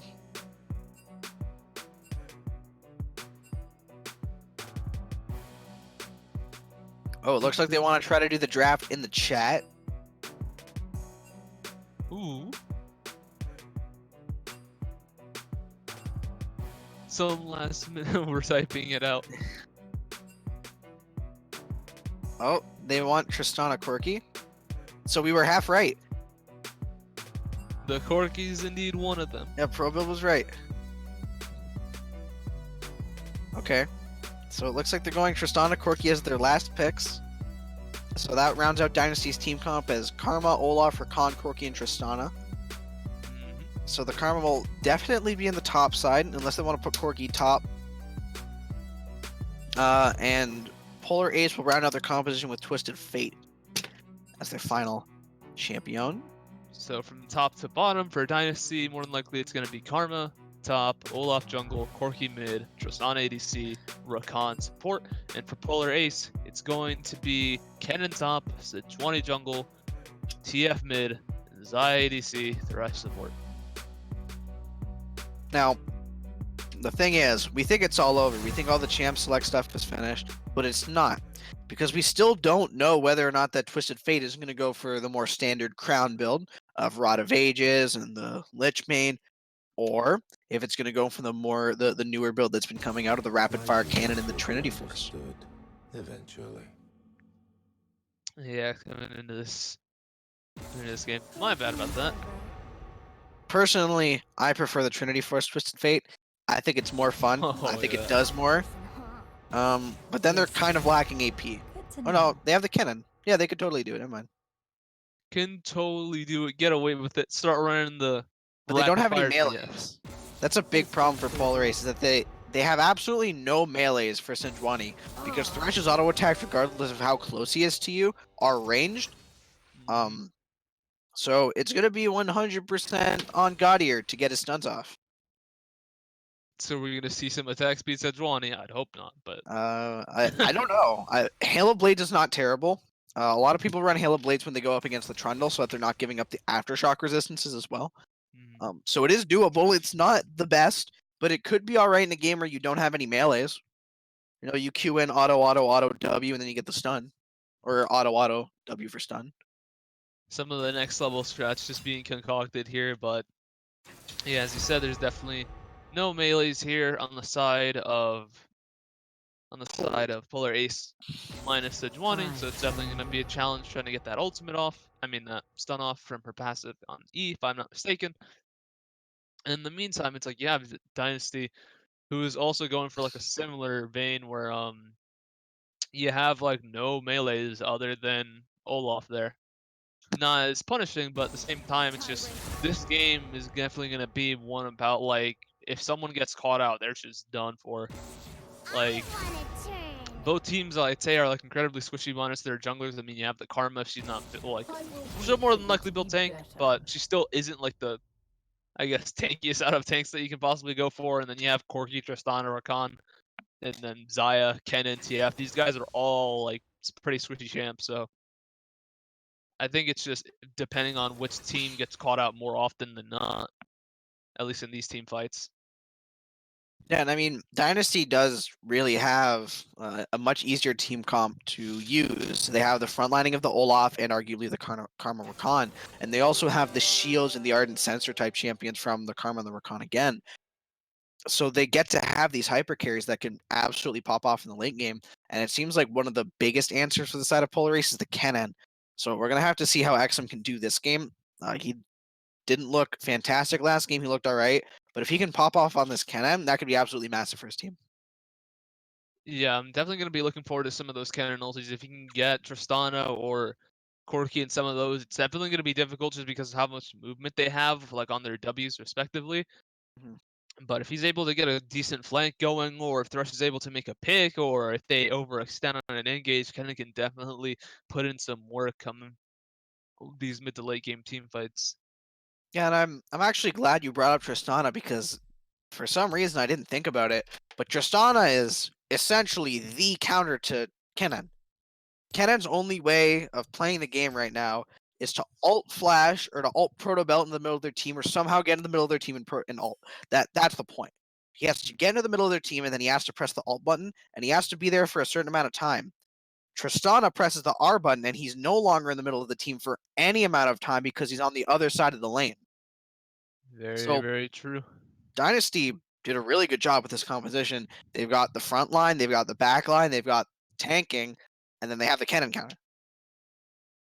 Yeah, that's I didn't even think about that. Just going into that, just I can picture it now. If Tristana can just get behind Kennen, or at least in a way where she can just like away from a wall, see him to like far enough away, it's definitely going to be a huge benefit in these team fights because she only really needs to ulti away two people. I mean, like the TF and the Sejuani like aren't as bad, but if he can get away like a Sejuani trying to engage in or Kennen like trying to go for his team wide ulti, that's definitely going to be a huge turnaround for Dynasty right here because a lot of their damage is going to come from this Tristana and this Corki, and they want to be at range with these people, so huge upsides to that. Yeah, and while I am throwing a lot of love over at Dynasty, I think that Polar Aces composition obviously also has its advantages. It has a bot lane that can go 50-50, which is not very usual. It's very nice to have a bot lane that can go relatively 50-50. They have the support counter pick, but I think the Tristana beats the Zaya. I'm not 100% sure. And then the top lane is a really even matchup, and the mid lane is a really even matchup. These lanes, top to bottom, are more or less farm lanes or complete skill matchups. It's one or the other, and that's really interesting to see in a competitive game. Yeah, it's like the way I see it, at least for the bot lane specifically, Zaya and Thresh have the agency here. Rakan isn't going to be able to just go in and engage by himself onto the Thresh or Zaya, especially with Thresh Flay available. But if Zaya ever does get out of position, steps too far up, or gets caught out, Tristana has all the damage that she even needs to just get and engage in 100-0 Zaya if Rakan's like anywhere near her. So I'd like it just really depends if Zaya is able to get any feathers out before Tristana jumps in, but if Zaya blows any of her CDs and Tristana's right on top of her, I don't think there's any way that Zaya's going to be able to pull that one out. Yeah, absolutely. And as we get into this very interesting game, and as we go ahead and debate whether or not Ozzy's going to go for an AP or an 80 Twisted Fate build, we're going to go into a little bit of a break. We'll be right back.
All right, everybody, welcome back to ABL Stream 2, where Dynasty eSports is 1-0 over Polar Ace eSports. We're trying to see if Polar Ace can look to tie it up or if Dynasty will take the series 2-0. But before we begin, I would like to once again say if you're enjoying what you're seeing or you're enjoying what you're hearing, then please consider donating or subscribing to the Twitch channel. All the money that comes to us goes to production so that we can make better content for you and so that casters like me have more incentive to cast. True. It seems like the rest of the team is going for potential invade, but they get spotted up for a ward. And speaking of the competition that we were doing, just a little side note, seems as though 100% of the people have voted for Dynasty Esports winning this series. Seems like after that first win, they have a good sense of confirming that this team in Dynasty is going to take the series 2-0, if not potentially 2-1. Still rooting for my boys over in Polar Ace. I know quite a few of them from previous ABL seasons, so I'm not counting them out just yet. But I could see why. I know I personally recognize Gaudier. It's And who doesn't recognize Gotti? from all of his years on Schism Esports, here he is on another team, and this time without Dylan, Very, very true. who is now on White Lotus, which I believe is over on the other stream right now. And you never know. You might want to hop in and take our word for it, but you can go check it out yourself. Wink, wink. One or the other doesn't matter to us either way. No, we get to talk about video games for a very lengthy period of time. And it looks like both red starts for both junglers here. Seems as though Gaudier is pathing up towards top lane. I think he's going to try to abuse that karma once again. That was Velvet who abused the karma last time. Wrong team, wrong game. Very, very true. It was just like last game said, didn't pack to go up to the top lane again. Oh, here comes the 1v2 actually. Sapling with that level 2 power spike on the Tristana, unfortunately not popping the E. If he pops that E, and I know this because I've played like 20 games of mid lane Tristana, if he pops that explosive charge, Wolf is dead immediately. That spell does so much damage and nobody respects the level 2 spike of Tristana. It's ridiculous. That could have been a turned around fight had Jack and Wolf been able to hit level 2, but you have to take it with a grain of salt at this point. There's not much other they could have really done. A nice heat trade coming out. Oh, but Wolf landing a wonderful hook. Will not go for the play, actually backing right off. Sapling forced to use his W away, which is kind of whatever, but here comes Gaudier invading Velvet, which is very odd from a Sejuani and Olaf matchup. And he's different the heal as well. Oh, it looks like they're going to collapse down onto him. Gaudier running up, going to try to abuse this karma yet again, looking for the stun. Rat taking a little bit of damage, but here's Velvet, throws the axe, going to look to throw it again. Gaudier does not have the charge, and there he goes. There's the first blood over to Velvet. Ozzy walking forward, gets the gold card off Kessler with a very good Capjack cleanse there. Kessler going to get stunned once again. Exum getting chased by the Olaf with the axe. He's a little bit low on mana. Ozzy flashing forward, looking for the card down onto Rat. Down on the bot side is also another fight going on. Ozzy getting the stun down onto Rat, still going forward, gets the wild cards. Rat walking forward, does get the snare. Velvet not able to land the kill down onto Exum. That was relatively long chase for both sides, but just enough CC to have both the top laners make it out alive. Yeah, and it's also a 1-for-1. Yeah, Exum getting a kill and Gaudier getting one. Or not Gaudier, Velvet rather. Yeah, Exum should be able to use this lead relatively well. He's finished up his Hextech Revolver, and that's going to be providing a great bit of damage in the early game, especially at this point in the game where Karma doesn't particularly have that strong of a shield or a heal. So definitely going to be using that to its utmost extent. Now this is no importance now, but the old Electrocube back when it was called Lord Dominix, if you were playing Kennen and you got Hextech Revolver and you had his W passive on, when you auto attack somebody, it would proc the auto attack damage, the Hextech Revolver, and the W passive all at once, which would result in the Lord Dominix charge. Oh yeah, what was it? I think it was like back in Season 7 or something. It's like what, Thunder Lords, I think? It was a while ago, but it doesn't matter anymore as Jack goes down into the bot lane. Here comes the Sejuani as well, and a very good escape from Dynasty. I just Yeah, thought it was a fun little thing to add. Yeah, Seppel and Freeman, both relatively safe. I mean, their Ws both have jumps, and they can easily make it out of any CC if it's not like a Thresh play or like an Alistar combo. And seeing as there's no Alistar here, as long as they just stay far enough away from Thresh, it should be relatively fine. I don't know. I say we give Alistar a few patches and see where he's at. And then we'll see where he is at. It's gonna be some random, like, watch it be like some nerf to Lux or like somebody, like another support, and then Alistar just comes back. Well, they nerfed Lux last patch, and they're nerfing Tom Kench again, so you never know. You never know. It's some of those sleeper patches that are just like, with Karma, it's like, they buffed her just barely, and then people just started playing her like everywhere, and it was like, wait a minute, where was this champion before? Well, the same thing did happen to Sejuani, where she got a minor buff, and now she's picker banned. As we've seen in the entire series so far, Sejuani highly contested. And the Olaf, a very good count, or a very good answer.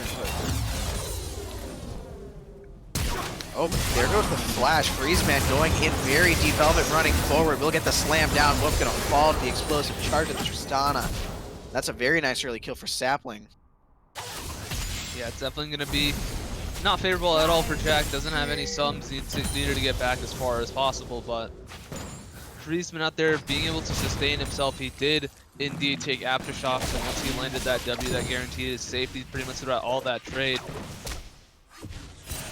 And that extra kill for Sapling, definitely nothing to scoff at. Oh, absolutely not, especially a Tristana this early into the game. He's going to get to recall, get a BF sword, maybe get a control ward. He's going to be able to get boots as well.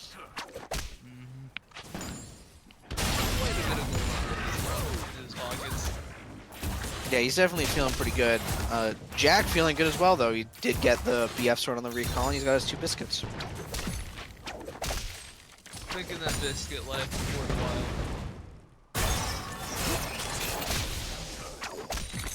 In the meantime, he's coming back with the BF sword, and Tristana coming off of the back real quick.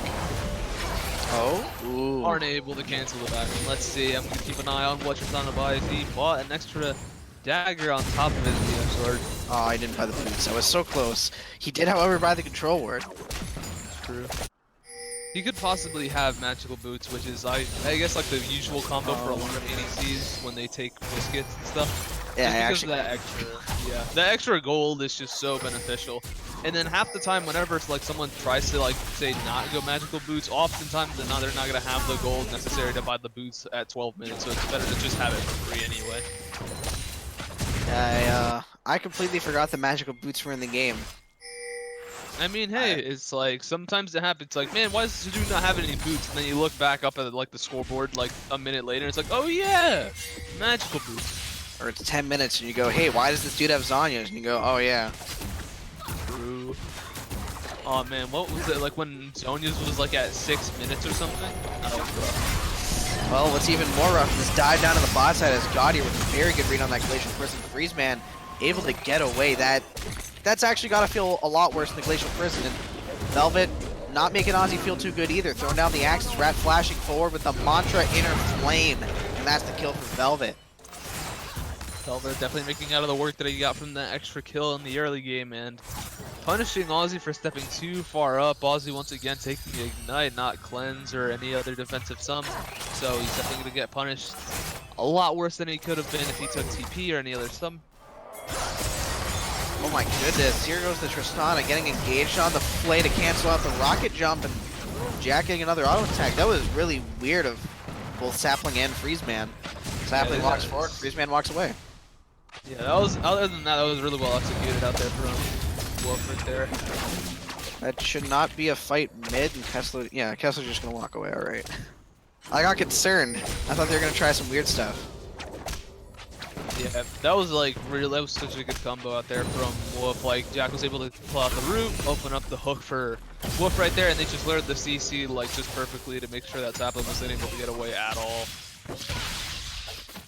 The meantime, it seems as though that Sapling's opting more for an IE first item, and Jack's going to be opting for an Essence Reaver first item. And I think Essence Reaver is just such a good item right now, even after some of the nerfs. it's just kind of rough having that extra 100 gold as far as items go. Yeah, well, I do think Essence Reaver is a good item. I don't think it's necessarily the item you want to rush. I think Infinity Edge has now become a stronger rush item. Nothing against Essence Reaver. I think it's best second or third, though. Yeah, it's like champions like Sivir and Zaya, more often than not, aren't going to be too, like, they're not going to be that in a bad of a spot if they even go, like, say, IE and Essence Reaver just, like, back-to-back without getting a Zeal item. Just because of how much crit each item gives them, and they usually have, like, attack speed in their kits, like Zaya's case. And Sivir's case on the ult, the Ricochet. Yeah. So, it's definitely not that bad of a start. But regardless, here goes Wolf, getting the hook again. Might try to look for the play, but will not. Freeze man able to get in. Oh, but they're going to look for the engage. Another good play. Sapling going very low to Ignite, ticking down. Should not kill, but there's a Glacial Prism. Gaudier really trying to make this game tied up. For the series, rather. Heal coming out from Jack, making sure Wolf stays alive so that I can get the smallest proc, get as many tower platings as possible. And right now it seems as though, if I'm not mistaken, yep, the Rift Herald was indeed taken by Velvet right as this was happening. Seems like he's going to be trying to go for a gank mid as well. Seems like they're going to back off. Now, I know I mentioned it before, but I want to bring it up again. Ozzy will actually be going the AD Twisted Fate. Yeah, he's definitely building towards that Triforce. And hey, speak of it, he's got magical boots. The Rift Herald does get dropped. It's going to be dropped up into the top lane, giving some extra gold over to Karma. And Karma's surprisingly not going that Frozen Gauntlet build, because it's like you're going into a cannon. He is AP, obviously. So Rat deciding to go for that AP Karma build instead. I think it's more interesting that she isn't going the Spirit Visage instead of the Frozen Gauntlet, still going for the tank. Instead, it looks like it's going to be the Luden's Echo. Might be getting some tankier items later, or might actually just go for the support AP, but looks like the Dragon Fight's going pretty far awry for Dynasty eSports. Olaf getting chunked up. He is unstoppable, though. He'll be able to live for now, but Exum flashing forward. Tristana put into the team. We'll be able to stopwatch Rat. Gonna fall down. Gaudier flashing forward again. This man is unstoppable. Does not want this to rebuild again. Now you have a Twisted Fate with 3 kills and a Triforce, and that is not the spot you want to be in if you're Dynasty right now. That was I haven't seen a Tristana ulti that yikes since, what, like, was it Cody's son's ulti back in Worlds when he was on Immortals? That cannon ulti caught like the good bit of like 3 people in that fight just because of Tristana's ulti alone. Yeah, a little bit unfortunate from Sapling. I did talk about how Tristana can ult the cannon away, and while I think it's still valid, he can also ult the cannon in. And I guess that's my mistake because I didn't say it before, but Sapling's gonna watch how he ults. Yeah, that's all that little caveat. It's like, yeah, if he gets behind them or if like he's in front of him, like then maybe that wasn't the spot. That wasn't the spot, brother. Unfortunately, not the play for Sapling. Definitely not gonna make that mistake again.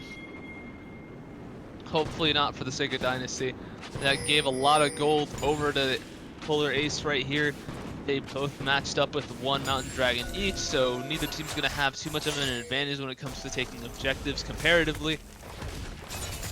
In the meantime, you have Jack with that extra gold. He was able to finish out his Essence Reaver, grab some Berserker's Greaves on top of that. And Ozzy is able to finish up a back, and let's see what he picks up. He picks up some Berserker's Greaves, and he's going for that crit, probably hitting that rapid fire early. Yeah, I'd say he's going to go for the rapid fire cannon, and then the Wit's End, because the Wit's End's really good for Rat, and it's really good for Kessler as well. It also makes the split push really strong, but forget itemization. Wolf wants to make this play here, but again, a very good engaged freeze man going in on the Rakan. The shutdown for the Olaf. They get hooked again, though. The Unstoppable does not last nearly that long. Ozzy coming in. He's going to get the gold card onto Sapling, actually kiting away. Kessler is here. I think they might have actually been able to make that play. Yeah, there was a potential there. Corky there as well. They were able to spot him out from that earlier ward that they were able to place down, or at least get vision of him as he was like walking forward. And kind of unfortunate for Jack, they were able to spot Velvet fast enough before the Rakan engage came in, and It's just that, like, those rough moments where Zaya is kind of, like, made to try to, how should I say, it's like kite back and just deal damage to people that are trying to chase her down, but Olaf's ulti pretty much negates that because this root doesn't even apply to him, so. Just instantly taken out once the fight starts. I love the top side. It seems like Exum's getting a little bit of the best of Rat in the trades, but Rat's doing a lot better. Not a lot better, but he's doing better in CS. Very, very true. Just by a bit, but hey, we take those small leads. Kennen indeed already used a stopwatch that he's gotten more than likely from just his runes. Yeah, likely going to be going into the Zonias. You don't really have to build against the Karma. So I think it's okay for you to just go Zonias here and just say, hey, I don't really want to get run down. And I kind of like ulting and then having that whole thing go off the entire time and not being able to get your son ulted. Yeah, so far. I mean, at this point, I don't think Exum wants to Zonias the Tristana ults anymore. True. You know, it's a 0% success rate thus far, so maybe he plays his odds. We will place the odds and put it all on Tristana. Not like ulting us into the team fight, so we're just gonna hold up on the Zonias. Well, we're gonna find out if Exum's a gambling man in a little bit, as he does have the gold, it seems, to potentially buy that Zonias. Definitely build into it. Yeah, Wasn't it's it actually definitely an for option. Morello? I don't know what that Ruby Crystal's for. Yeah, it could possibly go into Morello. Wouldn't be a bad option. At least I would say if you want to cut down some of the healing from Karma or potentially Olaf, wouldn't be bad. And Rakana as well, it's negligible, but yeah, he's gotten extra bit of that a magic pin, as you would say, from that. What was that, Oblivion Orb? Yeah, almost forgot the name of it. Yeah, building that Oblivion Orb, trying to build into Morelos possibly, or he could be sitting on just the magic pen early. But we'll see. Seems like both teams opting towards putting their ADCs in the mid lane. I think it's a little bit weird that he's going for the Morellonomicon at this point in the game. Like, I don't think it's that important to negate Velvet's CC, or his healing. I don't see any other champion that's really going to be building healing early. Sapling isn't. Freezeman has his Q healing, I suppose, but other than that, it's just the Olaf and just the Athenes from Karma if she chooses to even build it. Right now, it seems as though both mid laners sitting up in the bot lane, matching up with each other. Definitely, Ozzy on Twisted Fate, he has the advantage because of his ulti if he wants to get the roam off, but they do spot Velvet out here. Yeah, Velvet does get spot. God here doesn't really seem to care. Ozzy, on the other hand, going very fast towards him, but should just be looking for this ward backing away. Yeah, they have 4 in the bot lane. They're going to be sizing up for this Cloud Drake. You get spotted though, and that monstrous Q coming out from Rat. Building the AP certainly does a lot of damage. Yeah, that is definitely a fair bit of damage, but the red team does slay the dragon. Polar Ace getting it as Velvet tries to throw the Q, but not going to steal it with the Q. Yeah, not going to be able to steal it. Olaf, definitely not. I mean, he's a decent jungler when it comes to trying to steal, but from the back of the pit, it's definitely going to be awkward if you don't have ulti or if you don't want to waste it. And for Cloud Drake, I mean, why? So, coming in, most teams are going in for a back, and it seems as though Kennen is going for that blasting one. He is opting for that Morellonomicon early. Both TF and Zaya have finished their respective rapid fire cannons, so the range on this team is definitely going to be a lot higher than normal. Going to use that advantage as much as possible when it comes to this mid game. Corki, even though he's a little bit behind as far as kills go, he's making up for it. Keeping up in CS, at least for the sake of Dynasty, keeping up with his items. He does have the Triforce finish. Yeah, likely going to look over to the Zeal or the BF sword. It's honestly, depending on the Corki player. He could greed for the Infinity Edge, or he could try to look for the Rapid Fire Cannon. The Infinity Edge is more damage, but the Rapid Fire Cannon lets him poke, so it's about what he wants. Yeah, right now, Polar Ace systematically taking as many towers as possible. They were able to crack down the first tower in the bot lane for the extra gold, and they were able to make their way over to mid and eventually take that one down as well. So, Now it seems as though that they have their eyes set on the top lane, and Baron has indeed spawned up already, so they could position and try to get vision for that as a team as well. And we're in the state of the game now where Kessler's starting to feel taking cleanse, because he didn't take teleport. Ozzy doesn't need to take teleport because he's Twisted Fate, and Xe obviously has teleport because he's a top laner, and Rat has teleport. So the problem right now is that Polar Ace is running double teleport, and then you've got Corki who has to go top lane or he has to go bot lane. So Dynasty doesn't get the call on whether or not they get the lane matchup that they want. They just have to roll the dice and hope that they get whatever they want. But here comes a good engage. Rat forced to flash away. Might not be enough though. Gaudier going forward, and that is a dead Karma. And that might be Baron. Quite possibly, and that was a really good play over there from Polar Ace. They were able to cut off Rat in every path that he was trying to go to. Ozzy making sure that he ulted behind him, so that forced him out into the river, and he just met Gaudier and whooped immediately. And once that flash was thrown, there was no way he was getting out of that one. And it looks like they're trying to burn the Baron here. They're doing a fair bit of damage, but not insane. The Corki poke is real. Gaudier going forward. Ozzy as well, trying to flash onto the front side, but it doesn't look like the fight they wanted. Kessler popping off the backside. Gaudier going very low. Cannon ulti pop prematurely. Walking forward. Here comes Exum. The Gaudier dies in the backside, but Ozzy getting a little bit of damage put on him. This is all up to Kessler. Misses the rocket. Will not get the kill. Ozzy gets the outplay off. Velvet trying to 1v1 Exum. Will get kited away. Exum on a killing spree. Rat teleports potentially into his death. There's 2 stacks. Looking for the stun. Exum jumping forward with the E. Will not get the stun thus far. Going for the auto attacks. 1, 2, 3. Will not get it. Forced to back away. That was a pretty solid fight out there from Polar Ace. They were able to pick off a couple of kills. I think it was 3-1 there when it comes to trading. I think possibly fresh side as well, but not exactly sure. Ooh. That's a lot of damage coming out from Rat, but Jack trying to look for the damage. The blade collar comes through, will not get the kill, and this is looking like a completely new Polar Ace. Yeah, the comp's looking pretty strong right now. You have Eskim, he's finished up his Namkan and his pro belt, and you saw he's building up towards that Secret's Arm card. Definitely building towards that Zonia's at this point. Like, a lot of Polar Aces ahead right now in gold, and especially on the people that you want it to be ahead on. I mean, forget the fact that they are looking, you know, their composition looks really clean and they're playing it well, but they're proactive as hell. Last game they weren't doing crazy amounts of plays, but this game, Gaudier's all over the map. Ozzy's roaming like crazy. Xe is roaming around and he's getting kills. Last game it looked completely different when Xe was on the Karma, and Ozzy was, forgive me, on the Zoe, I believe. No, he was on the Aurelia. Yeah, he's on the Aurelia. Yep. And it's looking completely different.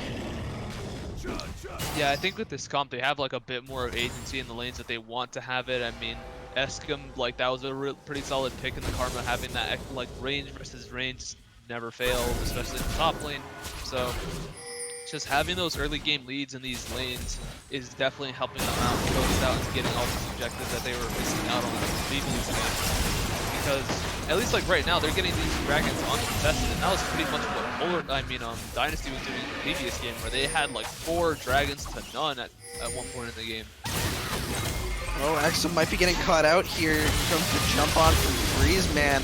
There's the Unstoppable, the Ragnarok coming through. Exum trying to get away. There's the Thresh Lantern, and he's completely out. They might actually look for the re-engage here. They're running forward. Some pigs going down. Velvet might be caught out. Good Q from the side of Gaudier running forward onto Velvet. We'll get the stuns. Ozzy going down to Rat as well. Not going to get the gold card, and this could be Baron. Yeah, they were able to zone off a lot of Dynasty right there off of that play for the went off to Eskim for his ulti. And right now you just have working in the bot lane there, you can be taking as many towers as possible even with the Baron. They just can't really contest it at this point. Down and out. Yeah, and it gets more and more dangerous. Ozzy doesn't have his ult yet, but he will soon. And Exum does have teleport, so they can play 1-3-1 if they really wanted to, or they can just collapse onto the bot side. They're gonna look for the damage here. Sapling going down, and that's a double kill for the Thresh Ball team. Ripperoni, I mean, hey, you have to give Thresh some kills. He's been putting in that work. Wolf obviously has been getting a lot of these engages and a lot of these hooks and plays consistently throughout this game. And that was a pretty solid flank coming in from Eskim. I mean, he was following around the Corki, was able to make sure that he was backing off, and once they caught him out on the river, there's nowhere else for them to go. Now, while we've giving a lot of praise to Polar Race, pardon me, I would like to point out that Dynasty does have a pretty good shot at this game. At the end of the day, they are a late game composition. Tristana will scale, the Corki will scale, the Olaf will be a meatball, and Rat and Freezeman will provide the shields. So there is a good chance for Dynasty to pull this game through, but Polar Ace is making that very complicated. Yeah, it's gonna be really difficult right now, especially with just like comp versus comp. I mean, like Tristana does scale and she does particularly well, but if like Sapling isn't getting in range to like hit Jack at all, it's gonna be really difficult for them to win out a fight. It's just already hard enough as it is, because that means you have to get past a cannon and a like Sejuani and a Thresh, and possibly a gold card from Ozzy to get to their main damage threat in this game.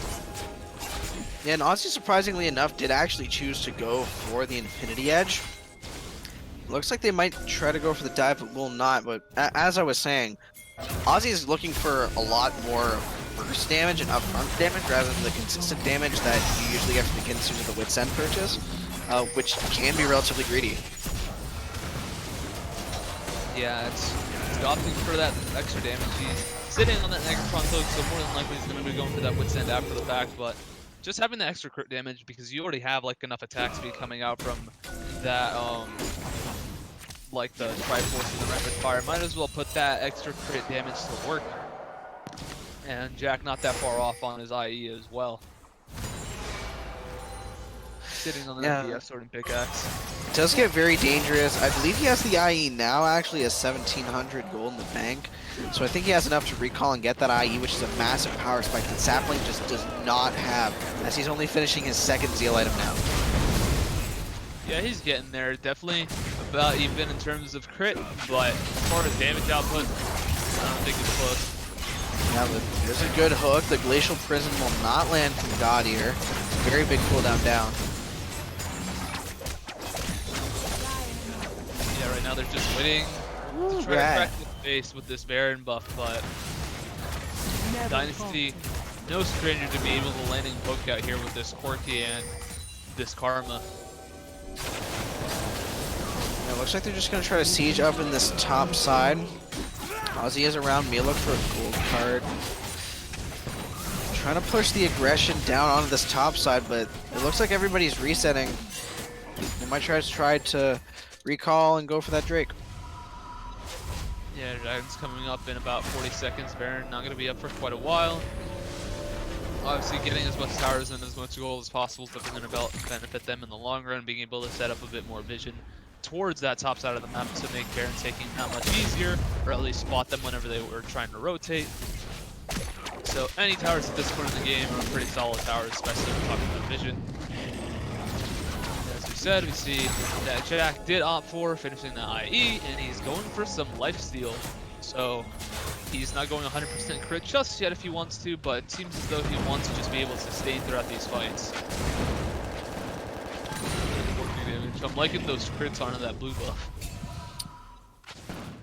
Yeah, the Corki damage is gonna be a little bit disgusting once he manages to finish that rapid fire cannon, because he gets the range to hit those poking auto attacks with the Sheen proc. You could just ult behind you and then auto attack somebody if you really wanted to, and then you just get a massive amount of poke damage, but none of it really matters when Sapling might be dead here. At a very good drive-by from God here. Exum going forward, flashing down onto Sapling. We'll get a bunch of the damage off, get the stun. Ozzy flashing forward as well. There's the front-lining Olaf, but not a lot is going to be able to be done. Olaf trying to do his best to get his team in a little bit further, but choosing to just go for the minions. Baron is coming up in about a minute, so they may just want to peel back and go for that. But Exum trying to look for more. The redemption is popped. Will not heal a whole lot, but they're going to get one turret. They're going to back away. Should be a reset, then a Baron. Yeah, Baron's not going to be up for a bit more. About a minute or so. So they're going to be trying to clear out as much vision as they can preemptively.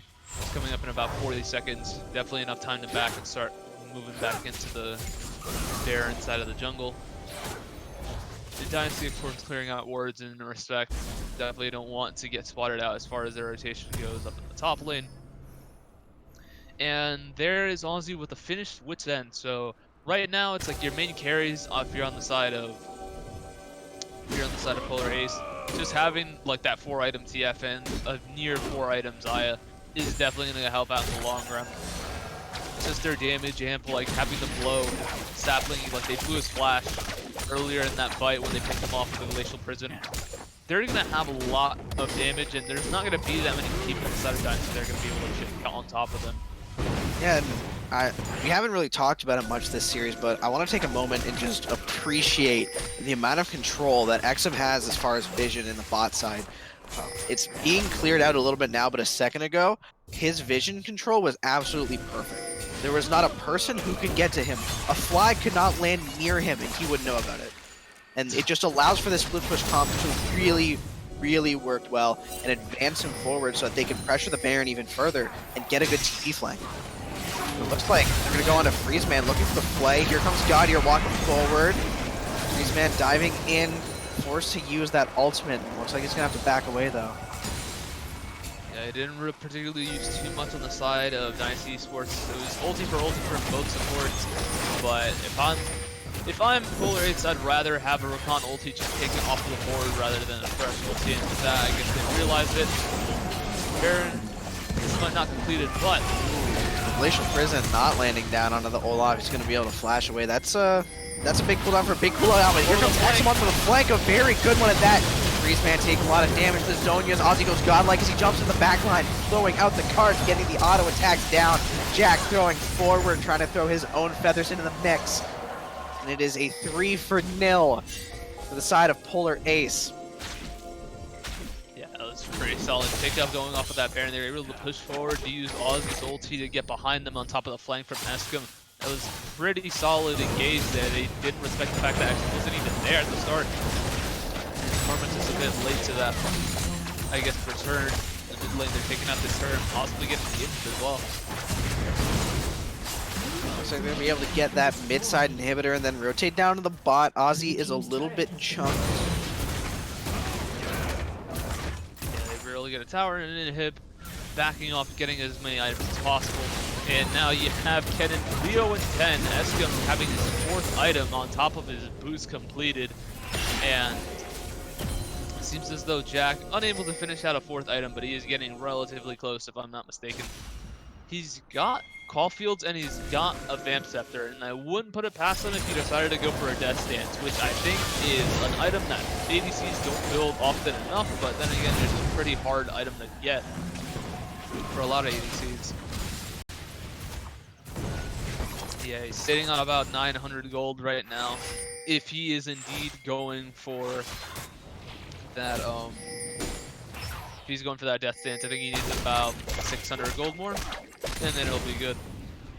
I'm actually a little bit surprised that he's going for the Death Stance on the Xayah. It's something that you see a lot, but it could be relatively good into this game, considering that the only real damage that's going to come through is Kessler and Sapling, which, because it's crit, it's burst damage, so the Death Stance is actually going to do a really good job against that. Yeah, there's a lot of times where I'm like playing Xayah ADC, and like I don't particularly see Bloodthirster built like as often, and I think it's just because Bloodthirster is kind of like a risk-reward type of item that if you can stay safe, or if your team's able to peel for you, Bloodthirster is like extremely better just because of how much damage output you can get, and just the life steal plus shield is great. But if you're just not, like, say in solo queue, if you're not safe and sure about your team, or if you're like there's a lot of CC or damage on the enemy team, Death Stance just works extremely well because of that bleed, and Xayah having that attack speed on her W makes it so that she can make up for that bleed effect by just putting out so much damage in an AoE team fight. Oh, here comes the flash though. Freezeman trying to look for the engage, dashing out and away. Here comes Exum going into the back line. A very good Kennen ultimate gets the rampage down. Sapling should fall as well. That is looking to be the ace. All that is left is Rat from defending this Nexus, rather. That is double kill for Exum. That will be Polar Ace tying the series 1-1. Yeah, pretty commanding victory coming out for Polar Ace here with that tie. And as I said, I'm not giving up on the boys. They're doing pretty well, and it's 1-1, so we're gonna see see how it goes in Game 3 and see which one of them takes the series after a short break.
the game that decides it all between Dynasty and Polar Ace eSports. They are tied 1-1.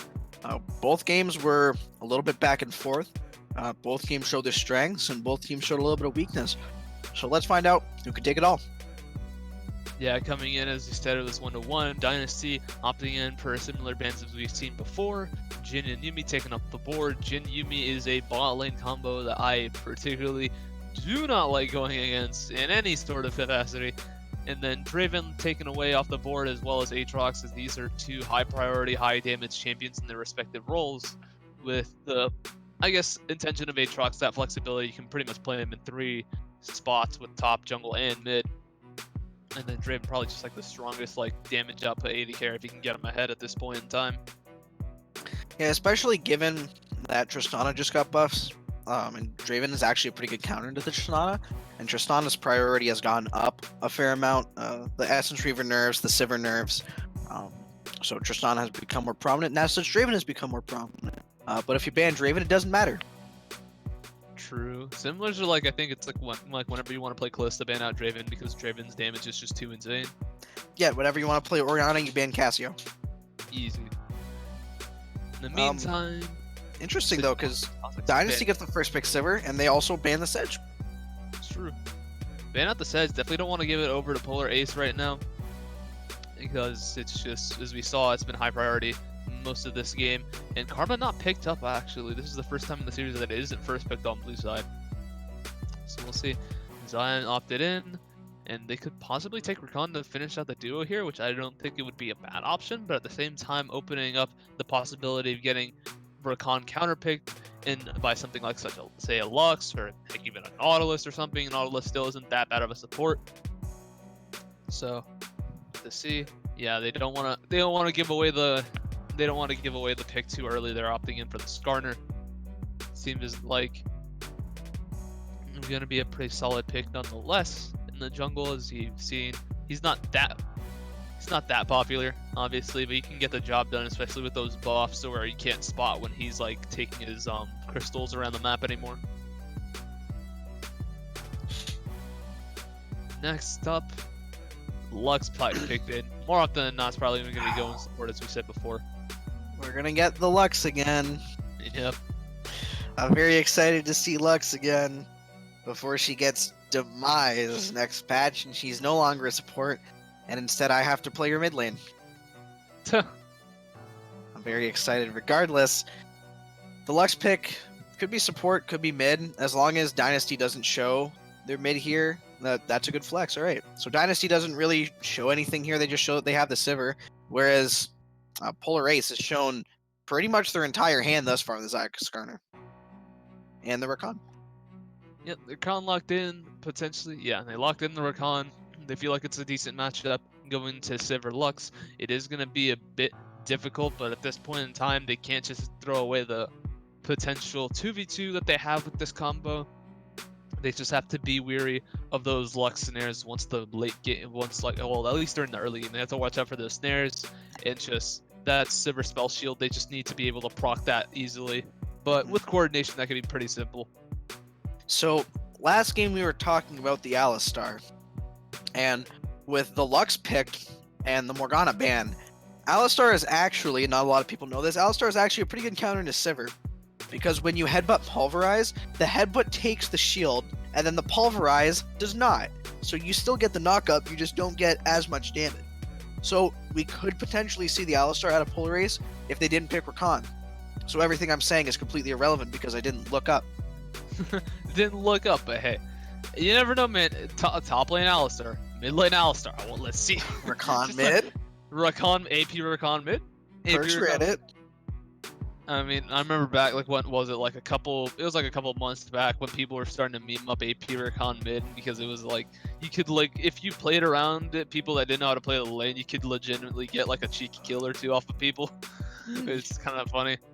I like Rakan mid. I just don't think it's I don't think it's where it used to be, and that makes me very sad. But regardless, Polar Ace will pick up the Irelia once again, like they did in Game 1 with debatable results. It's relatively good into the Vladimir, because Vladimir doesn't really like people who can jump at him, because Vladimir's kind of a scaredy cat. But Unfortunately, Irelia does not do too hot late game into Vladimir. It looks like Dynasty's gonna pick up the Olaf again, which Velvet rather actually looked really good on it. Yeah, it was a pretty solid pick, not gonna lie. He's able to get some early game leads and transition that into the mid game, but simply was not enough. Hopefully he can turn this one around and get that same lead going and possibly snowball into something a lot better. And then Talia hovered and locked in. So I want to place my bets and say that's going Talia mid, which isn't bad by any means. It could be Talia mid. It could also be Talia jungle with the Olaf top. So Dynasty has locked out their composition, right? But they still haven't shown their hand, because they can also run Talia support. They can run Lux mid with Talia support. They can run Talia jungle with Lux mid. So Dynasty still actually has a lot of flex to go on. I don't like to do this, and I said I would do this anymore. I really don't like the Echo at all. I don't know what that provides to the team. It kind of screws Talia, but other than that, it does nothing. I really don't like that Echo pick. It's so, but we'll see if they can able to pull this one out. And I think so. I probably, wherever Talia goes, more than likely, if she ends up going mid, they're gonna send Echo there, and they're probably gonna send Irelia match up with the Vlad. I remember there was something I saw on Twitter. It was like, I think Irelia Carry Z posted it or something, where it was like that whole like Galaxy Rain meme. It was just like regular head. It's like playing mid lane Irelia into matchups and winning most of the time, and then it was like Galaxy Rain going top lane and like losing 90% of the matchups unless you're incredibly outskilling the enemy top laner. It's just like, that's just what it seems like to me. You just have to throw Irelia somewhere.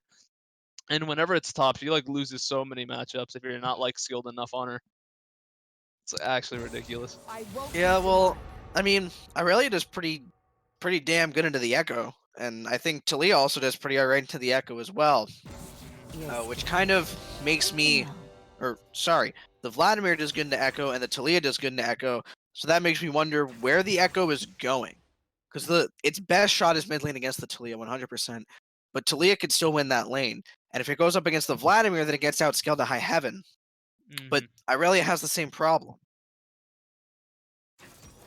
Very much so. They're gonna have to, at least we could say that Polar Ace is on some sort of a timer here as far as this game goes. It's like, as we said before, Olaf, he does kind of become sort of a meatball in the late game, just running at people. But I mean, it's Olaf into Skarner and Zaya and Irelia. There is like, you pretty much pick the one jungler that could just run through any of that CC.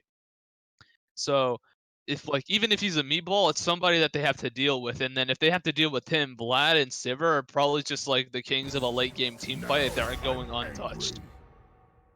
So I definitely could bet that Polar Ace right now is on the timer, and they're going to be the ones having to make these proactive moves and getting that lead in the early game to try to close this one, like I'd say around the 30-35 minute mark if they want to be safe. And it does seem like Ozzy will be the one on the Echo. We saw him on the Irelia earlier. So it looks like it will be his matchup against the Talia. Like I said, I think this is definitely his best opportunity. I think it's still a skill matchup, but I think the Echo does have priority over the lane. But Vladimir should be able to outskill Irelia, and that's going to be very, very scary if it gets into the late game. Wait, why am I picking right now? Picking question mark? What the? That is a yikes. Oh my goodness gracious! Why did nobody notice this until now? Now that is a rip, as Prophet sat in the support spot and didn't move out of the way. Nobody mentioned it. Nobody even. Wolf says it's his fault. It's fine. Oh my goodness gracious! That is hilarious. Yeah, that one's a rip on, like, I don't know, it's a rip on Wolf's part, and that's a rip on your part, because yikes. I mean, I'm casting. I don't expect to have to look at champ select. Oh man.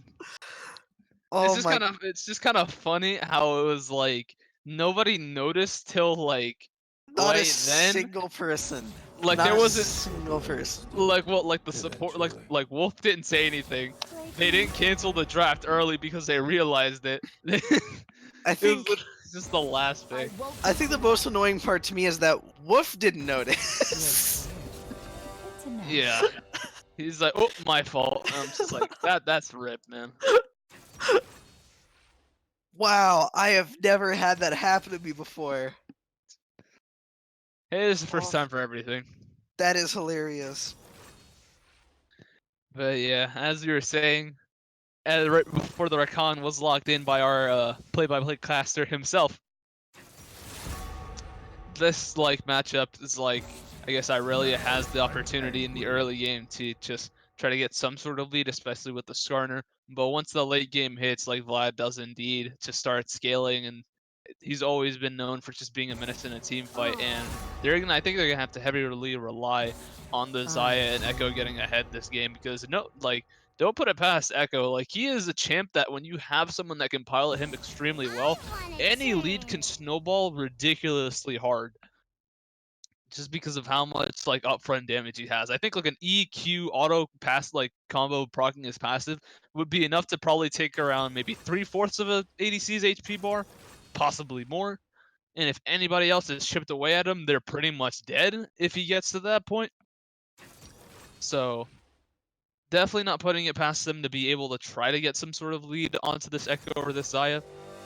So I'm just hoping that Rat and Sapling notice what their summoner spells are. I think they changed them themselves, but those are also the default summoner spells. I think that's definitely the play that we need to look for going into this third game, is whether or not people take the right runes, because I think that's a little bit important. relatively important. I mean, it's a 50-50, you know, but it happens. But yeah. Oh, But yeah, as we see, they're just hovering over them. We'll see if they change after the spectator delay kicks in. In the meantime, right now it seems as though that Aussie is going TP this game rather than Ignite, which is kind of funny considering this is like probably the one assassin that he ended up playing this game, and it's the one time he doesn't take Ignite in the lane. yeah, right. He took the Irelia, didn't take teleport, didn't take cleanse out of respect either. Who did he play last game? He played TF, Twisted Fate, He, and he was on the didn't Twisted win. Fate, Yeah. which is also recommended to take TP with that build. And now that he's on Echo into Talia, he's taking the TP. Yeah, I mean, it is what it is. Seems a little bit backwards. I feel like you want to kill the Talia as Echo. I don't feel like you want to kill the Corki as Twisted Fate. Yeah, I don't know what it is. I think it's just like, I don't know, like the few times that I played Echo, or at least when I used to play Echo, I think back in like season 7 or something. At any time I try to take Ignite on Echo mid lane, I wouldn't get kills and I'd fall behind somehow. But whenever I take TP, I don't know if it was because the people I was playing against didn't respect my damage because I didn't have Ignite, but I would just get kills like so much more frequently with TP. And I'm just like, wait, what? Like, I don't know. Hmm. Maybe there's something to it and he's just cracked the code, or I'm just playing against bad people. That could be And both. maybe Ozzy's just completely outsmarted us, and Teleport Echo actually gives him plus 20 damage on his combo. And we just don't know about it, and it's like some secret Riot secret or something like that. But regardless, I don't think the 20 damage is worth it. I still think that the Ignite probably does more than the extra 20 damage from taking Teleport. Or taking Ignite, rather. Little did you know, Illusion 100. But I as we think get into this, I think the scariest part about it, this is coming from somebody who everybody believes the Vladimir one trick. In my 20 games, I have an 80% win rate. whoo, So the scariest part for Rat is the Skarner by a lot. Because it doesn't matter how clumped up the enemy team is. It doesn't matter how fantastic that Flash Heba Plague into the Crimson Rush Q is. None of it matters. As soon as Gaudier presses the R button, Rat has to cry. Because he doesn't get to play the game anymore unless he pays the Skarner tax, which is terrible on Vladimir. You never want to play the Skarner tax, but he has no choice. And same with Kessler. I feel very bad for both of them. Yeah, it's time to build QSS on Vlad. You already know what time it is. But yeah, as we get into this game, we're gonna take a short break as we load in. Once we come back, you'll see us here.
Hello, everybody, and welcome back to the final game, Polar Ace Esports versus Dynasty Esports.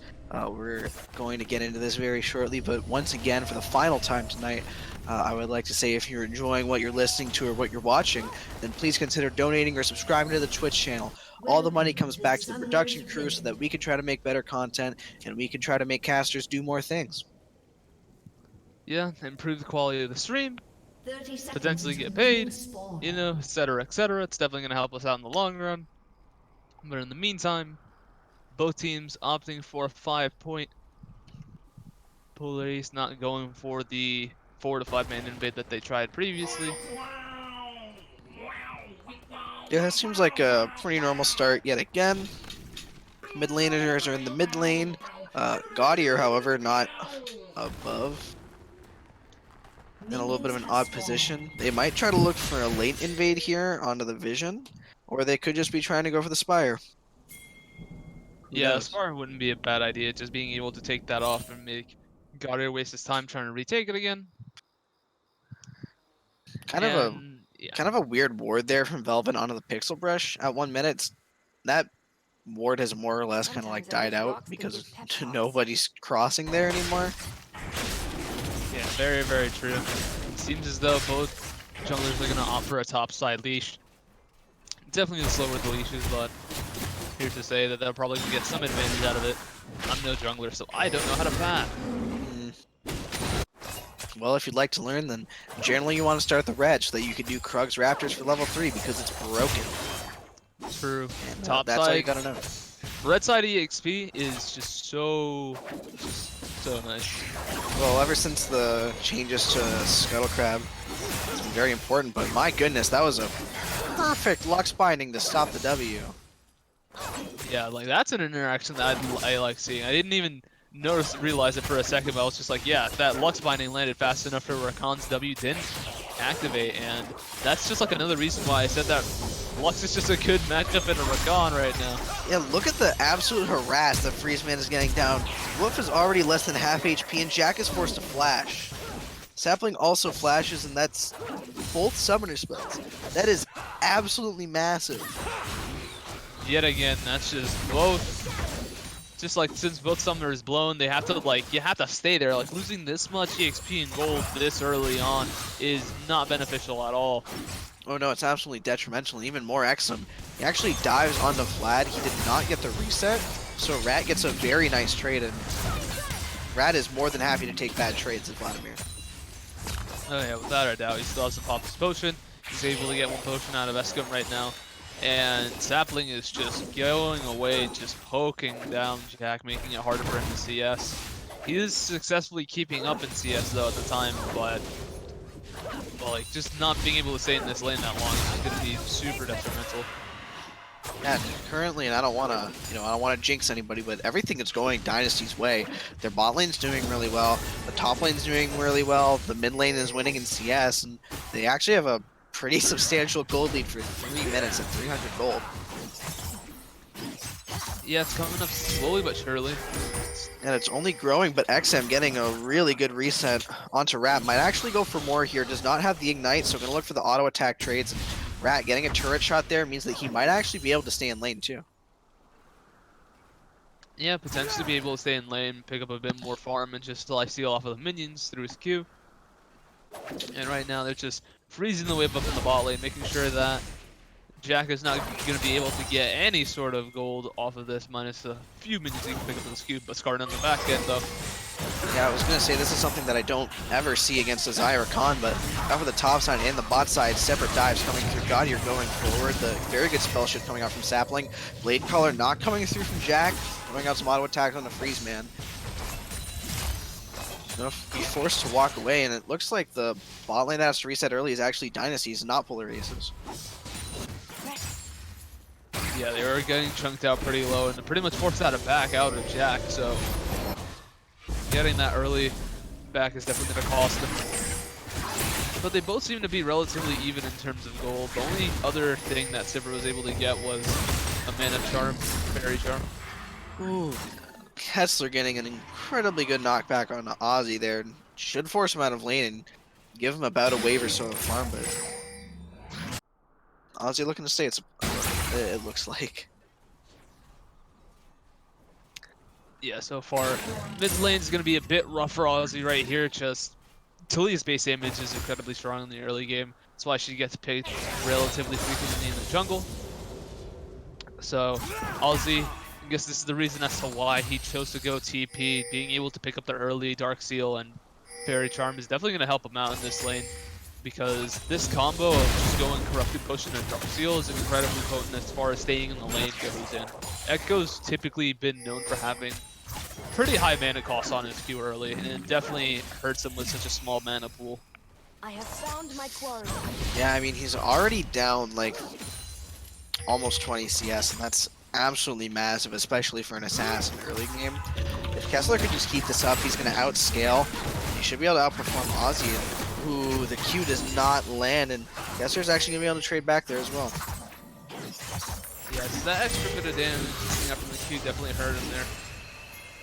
But Exum and Rat up at the top side having a pretty good trade. Rat trading it back with some auto attacks. Ozzy in a little bit of trouble there.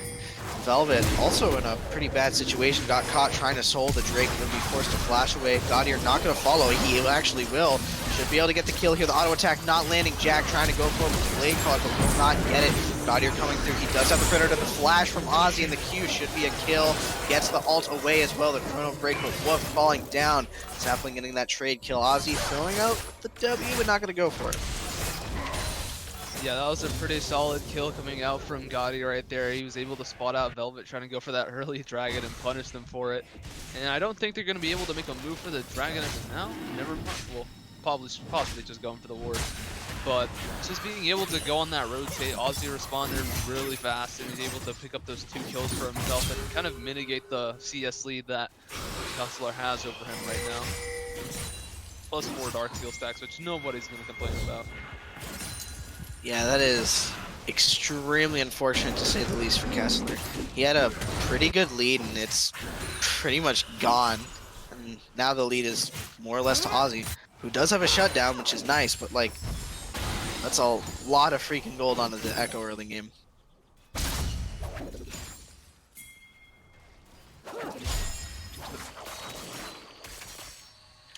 Yeah, so far we're going.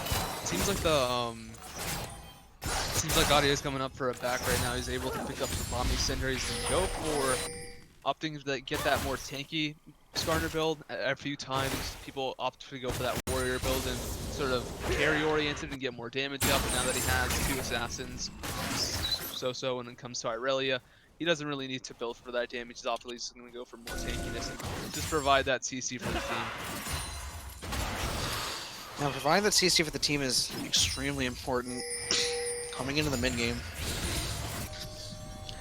Right now, it seems like pings are coming down in the bot lane and spotting out a couple wards as well. Velvet, but Exum actually going to try to go in for the all-in here. Rat turning around with the Hemo Plague, going to look for the Crimson Rush, does pull away. He sees Gaudier here, there comes the Predator, he's running forward, that will be the hook. Feel the sting, he says, and it looks like Rat is going to go down. Exum gets the kill in the end.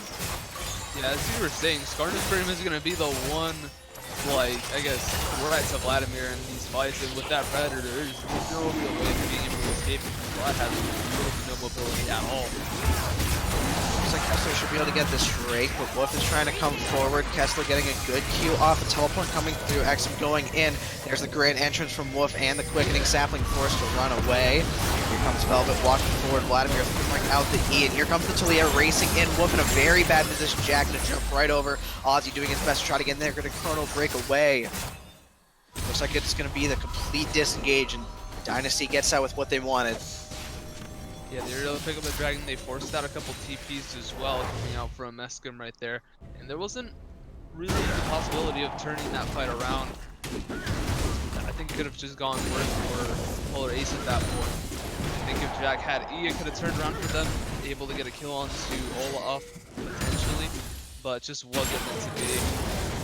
And right now, Saber just, without a doubt, has the lead in this lane. Like, she has BF Sword and a Caulfield Warhammer compared to Jack's only Caulfield Warhammer and a dagger. So this Q damage is going to be absolutely ridiculous come when she finishes that Essence River. Yeah, he also has the Fairy Charm so that he can try to make sure that he's mana regenerating for as much as possible. Ever since that abuse has come out, it's been very annoying to deal with. Ozzy getting a very good trade on Kessler should 100% force out his recall here. Very true. If it was me, I would have gone in and tried to go for the kill, but that's probably why I'm sitting here casting and not if they're playing. Well, But Ozzy doesn't have Chrono Breaker, so... yeah. definitely a risky play without a doubt. But hey, in life we gotta take risks sometimes. Well, Velvet gonna be able to power up these minions. Will not try to look for the player. Rat is, however, scaling up relatively safely coming into the mid game, as long as he can try to keep this up. But as I say that, Exum going in for the all engaged. Hemo play coming down from Rat, trying to look for the fight. Exum surprisingly not going to full engage as he believes that Velvet is there. Yeah, he'd be there in a bit, but definitely just I don't think he'd have the sufficient damage just to all in him at that point. I mean, he used his Q reset, so he's gonna have to wait for that to come off a cooldown. And I think it'd probably be best for him to try to go for the all-in. If he like traded with him maybe 1 or 2 more times, or if he gets to be able to finish that Wit's End, which he is building towards this game over the Triforce first. Which is not a bad option by any means. But here comes Ozzy. He's going to get hit by the axe. Olaf running forward. The Chrono Break, though, might try to look for the turnaround. Does not get anything with the Proto Belt. Yeah, if the Proto Belt landed, he could have potentially gone in there. Like, Gaudier did indeed have Flash and he had Smite, so he could have tried to force something out there, but they decided against it.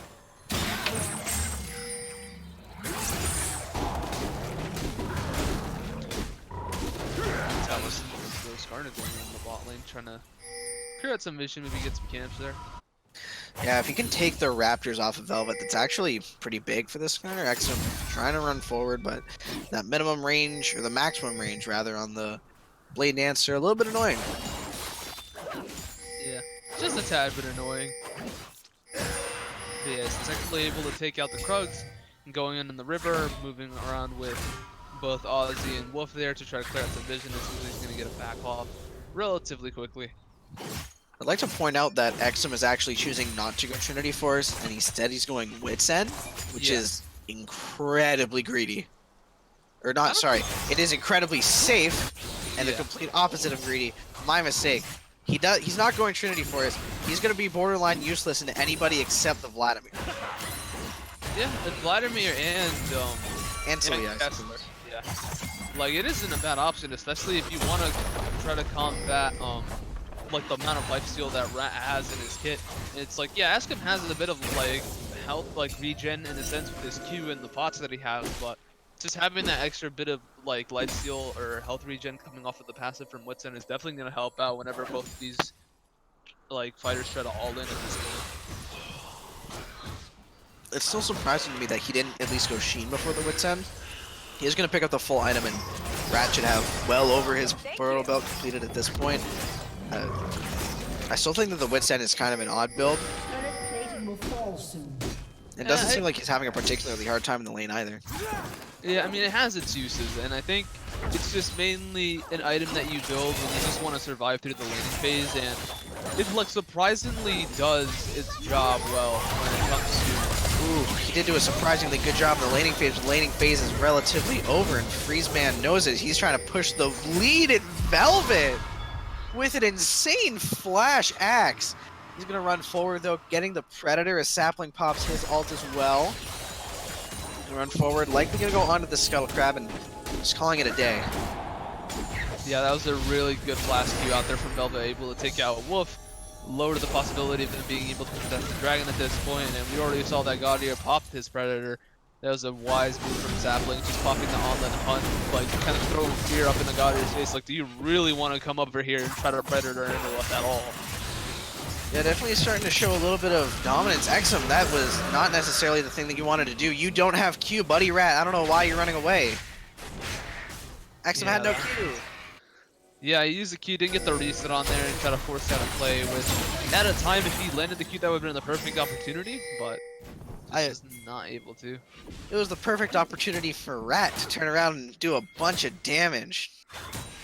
Exum didn't reset, but he just pretended he did. Yeah, like, yeah, had he reset, that would have been, I'm pretty sure that could have been a kill on the Rat. Oh, definitely. It definitely could have at the very least been a forced recall, but speaking of forced recall, it looks like Jack is going to be recalled by force here. A little bit of damage down the undertow, the auto attack. Velvet can take that kill, but Rat, he's trying to run away, does not have the Hemo Plague. And Kessler, he's in one of the bad position now. Rat not going to be able to save his teammate. Ozzy throws down the W, looking for the stun. Will get the shield, does have the Chrono Break, but choosing not to use it.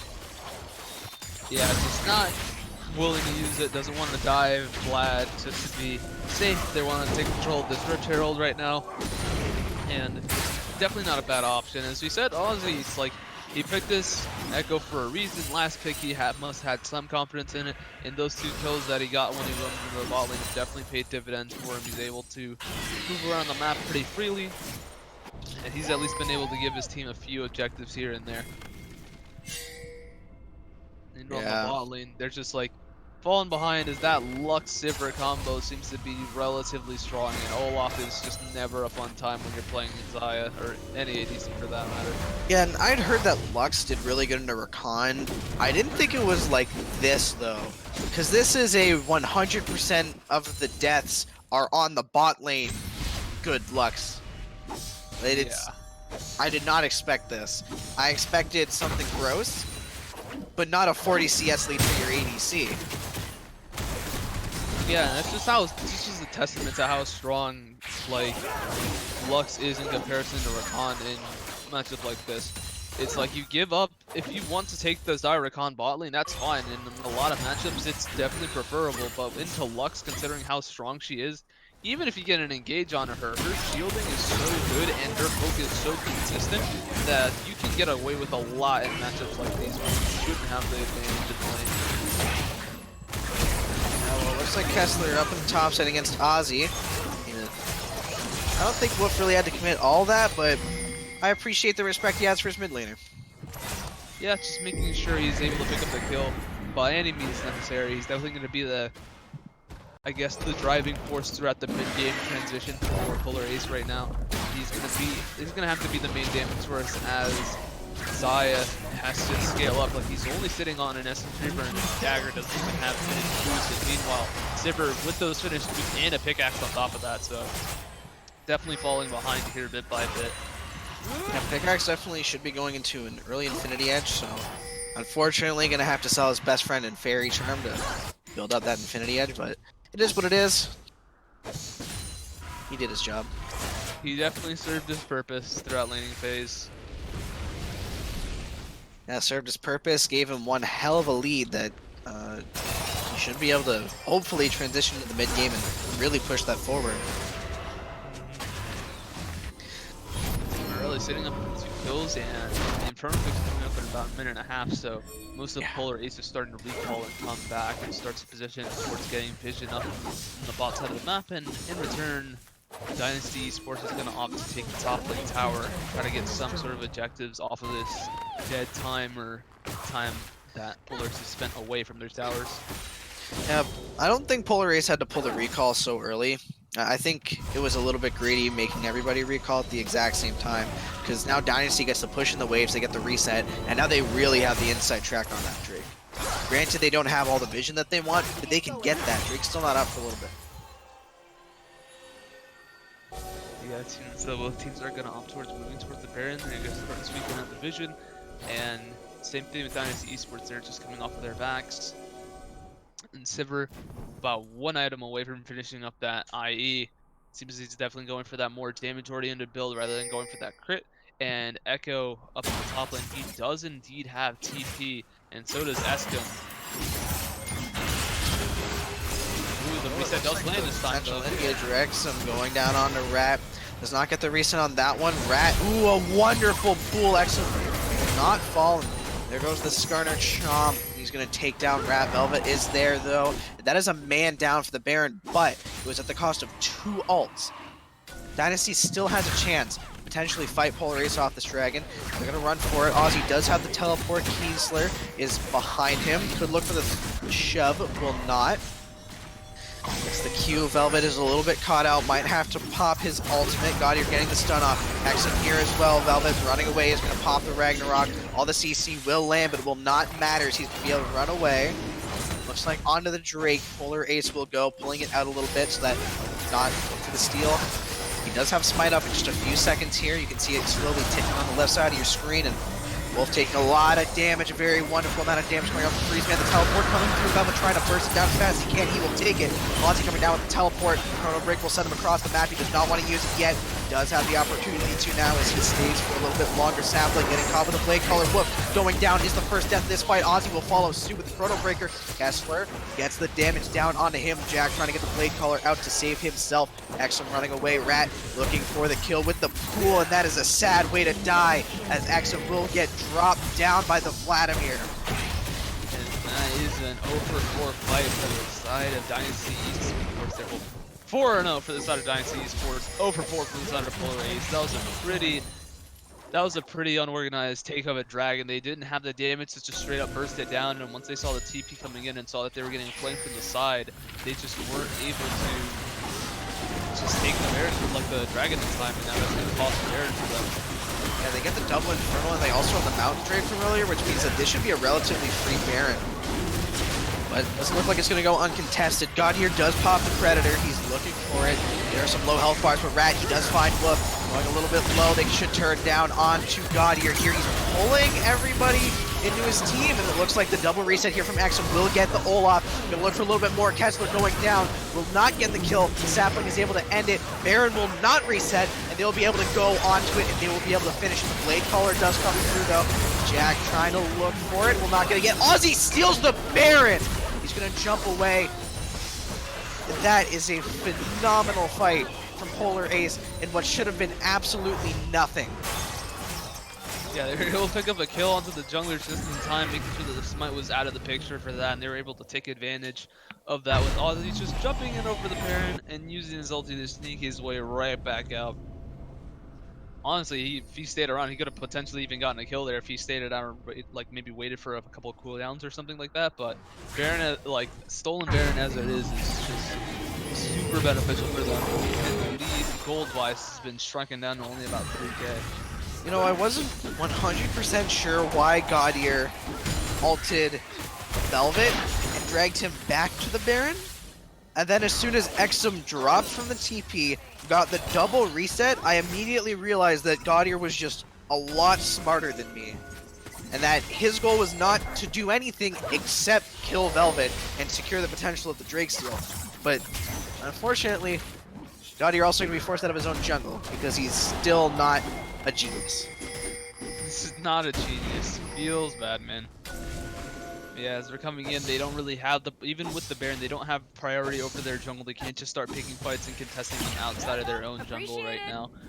And especially in comparison to the ADCs, I mean, like, you have Sivir who almost has 100% kill participation throughout her kills and assists and has not died once, so definitely sitting on quite a bit of bounty, but that just goes to show how far ahead she is over Jack. I mean, she's an entire Essence Reaver ahead in terms of items right now. Yeah, and I mean, while Dynasty, you know, they lost that fight pretty hard, and Ozzy did take the Baron, he stole it. Dynasty still has a lot of scaling. They're still pretty far ahead. They're only down, they're up by like 3,000 gold. That Baron play meant a lot, but it didn't mean enough to put Dynasty on the back burner. Like you said with their comp, like it's just scales and scales, and with Sivir being ahead of Xayah, it's going to take a lot for Xayah to be able to get a team fight where she's just out of the equation, I'd say. And then Vlad, we're getting to that point where if he gets like 1 or 2 more items, he's going to become a serious threat in these like mid to late game team fights. Now it's Leah just taking out her blue. Most teams just picking up as much of their jungle as possible, so it goes back on reset. Dragons are indeed coming up soon.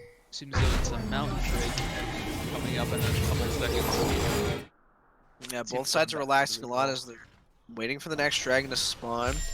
Will be that extra Mountain Drake, so Dynasty really wants to try to secure it for themselves. And Polar Ace wants to do the exact same, so it's very likely that's where the next fight will be. Yeah, right now I'd say is Jack, if he has enough time to try to go and take it back, because he is sitting on 1 item near completed his rapid fire cannon, if that is what he's going for, which probably should be what he's going for. Indeed he does, and right now again he's still an entire item behind Sivir. Sivir has an Infinity Edge and Xayah does not, so already just in a pretty awkward spot as far as a team fight goes, and not to mention the double Infernal that we saw them take earlier. Polar Ace is pretty far on the back pedal of this fight. They don't have anybody on that dragon, and they also have Exum in the top side without teleport, where Rat is about to get his. Unless he dies here, in which case it doesn't matter who has teleport because he'll be dead. But it looks like he's going to be able to get the healing in time, so he will survive for now. Here comes Gaudier. Will not get the flash, but we'll get the Predator, which is a nice plus. Rat will fall at the price of a dragon, which is pretty good, but Polar Ace, they have to try to look to get something here. They got the Vladimir, but what else can they get off? Yeah, it's not going to be much. Like, even though Irelia is a pretty solid duel, she is not the best when it comes to just taking towers, and she can't just, like, 1v3 unless the team, like, misplays or if Irelia plays extremely well. Or at least extremely versed in her kit. So, as you saw, they were able to kill a Vlad, but she just has to back. She can't really contest or dive anyone that easily. So right now they're just taking what they can grab and trying to get as much gold as possible through other means. Regardless, there wasn't a whole lot for Rat to do up on the top side. He does have TP though. Exum should have his in about a minute or so. We'll likely look to match each other, and the next play is likely to be around the Baron pit. Neither team really taking a hold of their lead, so to say. Nobody has Baron anymore from the side of Polar Ace, and there's no neutral objectives up. And it seems like both of these teams only want to fight over neutral objectives. Other than that, they want to split push. But that's not really what Rat is a huge fan of, since he does not win that 2v1, or the 1v1 at all. He just gets poked out by Exum because he has finished the Trinity Force, he's finished the Wit's End, and he's finished the Merc Treads, and now he's just going to beat the hell out of your top lane. They have to try to get something done, but they're not. It looks like Rat's going to die. And the ulti comes out from Sapling there. And that's like the whole point of like Wit's End. Just having that extra attack speed on Irelia there with that Wit's End is definitely helpful in these AP matchups because most AP champions don't have that much armor to begin with, so it's just having to take advantage of that and auto-attacking them multiple times is definitely beneficial for them. Yeah, and like I said last game, Polar Ace was looking so good when they played proactive, but they're not playing proactive anymore. They're kind of just chilling out. Gaudier seems to be the only one who's really playing proactive. He's going forward looking for dives with the Impales. But even then, it's not 100% what I want to see from the Xayah Rakan, from the Irelia, the Echo, the Skarner. And then on the other side, Dynasty has this Talia and the Lux, but they're not doing anything with it. They're not pushing forward. They're sitting back and they're relaxing, and it's letting Polar Ace catch up. And eventually it's going to reach the point where instead of Dynasty eSports rolling over and snowballing, it's going to come down to one team fight that someone's going to win. Yeah, like already right now we see that Escom, he's able to at least hold his own and even kill Rat in the side lane. And then Echo already is ahead enough as he is. Yeah, and I mean, if Rat has to pop Hemo Plague every single time he sees Exum, then you can't team fight. Like you can't keep putting that Vladimir up against him. And all right, Kessler 1v1's Ozzy under the tower. Ozzy took up a bit more than he could do. Didn't get the Chrono Break position well enough, but there's only so much he can do. Well, he's at least now he knows it's not gonna be the easiest thing just to try to tower dive Kelzer like that. Kessler like that. There you go. That's very unfortunate for Ozzy, and it means that they have the inside track on this Baron. They're going to run for it. Rat's going to be able to heal up. We'll have Hemo Plague in about 25 seconds. He should be able to nail this Baron down. It's at 3,000 HP, but Gaudier is not a fan of this play. Here comes Blood going for the great entrance and the quickness, pulling away Rat. Kessler gets some damage, gets down one. That's two. Jack is in on the backside. He's completely alone. Does pop his own ultimate. Sapling running forward. Doesn't like to see the enemy ADC so far push forward. That's a double kill for Kessler, and that's a single kill for the ADC as Jack falls. It looks like they're gonna be able to go right back onto this Baron, and all they can really do is have Ozzy split push. Yeah, there wasn't else much they could do. Having Xayah just being by herself there in that team fight is extremely difficult against somebody like Olaf and Sivir because they can just get run down so easily. And if a single axe hits, like Xayah needs that movement speed to be able to kite back, and as we saw, she was so close to killing Rat there, but she'd have to like move back in and try to get another auto attack, and that's the last thing you want to have to do as an ADC is just having to move forward to just pick up these few kills here and there. Yeah, it really feels terrible to have to walk up, especially for either of these ADCs, especially in the composition the other one has. You don't want to walk up to a Vladimir, and you really don't want to walk up to an Irelia, you don't want to walk up to an Irelia and a Skarner. So both ADC kind of has to play a little bit passive until somebody loses the front to back. Yeah, having Echo out of that team fight definitely opening it up for Dynasty to get that Baron relatively easily, because now they don't have like that much of a backline threat other than Irelia. Looks like Ozzy's running forward, sapling, forced to kite away. He could look for the Chrono Break outplay, but will not. And it looks like they're going to be able to pick up that Dragon. Dynasty eSports might try to look to push to end here. They have 5 Drakes and Baron. They have an open inhibitor. All they have to do is look to push in the mid wave. Or they could do what they're doing now, and they can have Chile in the bot side, while their 2 big damage dealers are up in the mid lane. Yeah, split up the work for Polar Ace right now. It's just having them to spread out and take as many towers as possible. That's how you utilize the Baron, because they know that they can't just force an engage onto them up in the mid lane like that. They don't have that damage, and right now Escam, he is up in the top lane, just trying to get some objectives out of this, hoping that they don't push for the rest of the game, and it seems like they are. Yeah, Exum has to try to look for a good TP flank here or something. Dynasty pushing forward, getting some auto attacks down onto the turret. Velvet throwing out the Q, but there's the Echo stun, trying to look for a little bit more. Sapling would have been able to spell shield that had anybody gone in. They're going to be able to siege this for just a little bit longer. They got to look to try to fight this. Jack backing away, he's about half HP already. Everybody on the side of Dynasty is full health. Exum getting beat up here. The Olaf running forward, but here comes the flash forward. The Impale is spell shielded. You're not able to get what he wants. Ozzy forced back, moving to Chrono Break. Rad got onto the backside. That's a triple kill from Vladimir. As I said, he made it to the late game. And Rad will be able to carry that team fight. And Dynasty will take the series 2-1. Yeah, that was a pretty solid fight out there from Dynasty. You had Escam, he was a bit too far up, and just once the stun landed on Olaf, he just ultied and just ran down Irelia there. And once that big team fight ultimate was out of the way, and they could just pick off everyone one by one, Vlad just comes into the back line and just swoops all those kills for himself. Let's see, so out of this game, who do you think was probably the most important piece for the side of Dynasty so far? I think in this one game,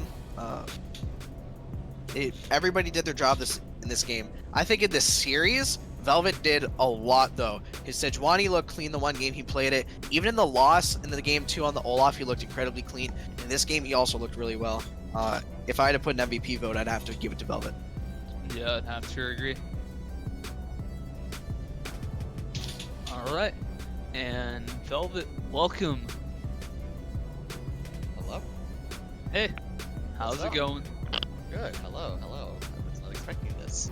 Yeah, we decided that you were probably the, all-around best performing player out of the series, just because from the couple games that you played pretty well, even in the loss that you had during the middle.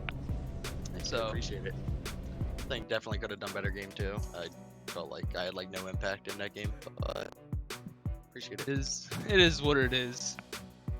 That we just bring you in here and ask you a few questions about the series, etc., etc. So, I guess my first question is, what was your guys' game plan coming into this game? Because it seems as though you guys had like a pretty strong idea of like what you guys wanted to do coming into this game. So actually 10 minutes or 20 minutes before the match, I was just checking out some Olaf pathing, and I really wanted to like try out immediate dragon spawn, and we immediately got denied it. We were like, well, crap, we don't know what to do now. Game 1 we didn't play Olaf, so but that was definitely the game plan on the Olaf games. Other than that, we just played through mid bot game, at least game 3. Game 1 we kind of left Vladimir on the island, get to late game. I got us through the early game. So yeah, this is pretty solid. We saw that like most games that you're able to take out, and you're getting leads like throughout most of the game. And like I said, even in the loss, you were able to still pick up those leads on Olaf. And, Prophet? Yeah, any questions, Prophet? So I was gonna ask. So a lot of teams they win the game 1 and then they get really cocky, and then going into game 2, they might underestimate their opponents a little bit, and that's why they falter. And then in game 3, you know, they don't feel as though they're good anymore, and so they fall off. So what was your mental after coming out of that game 2 and going into the game 3? Right after the game, I noticed like I wasn't like talking anything, so I walked into the kitchen, I grabbed a couple tacos, and came back, and that's it. That's all that happened. I was just like, how's everyone? We were good, so we came back. Obviously, we came back pretty well. So I'd have to agree, man. Taco Tuesday, you just gotta fit in some tacos at some point during the day. yep, homemade. Homemade tacos, and that's what I'm talking about. Alright. Yep. All right. So, and with that, that's the series between Dynasty Esports and Polar Ace, as Dynasty Esports was able to take the 2-1 win over Polar Ace in this series. But don't feel bad.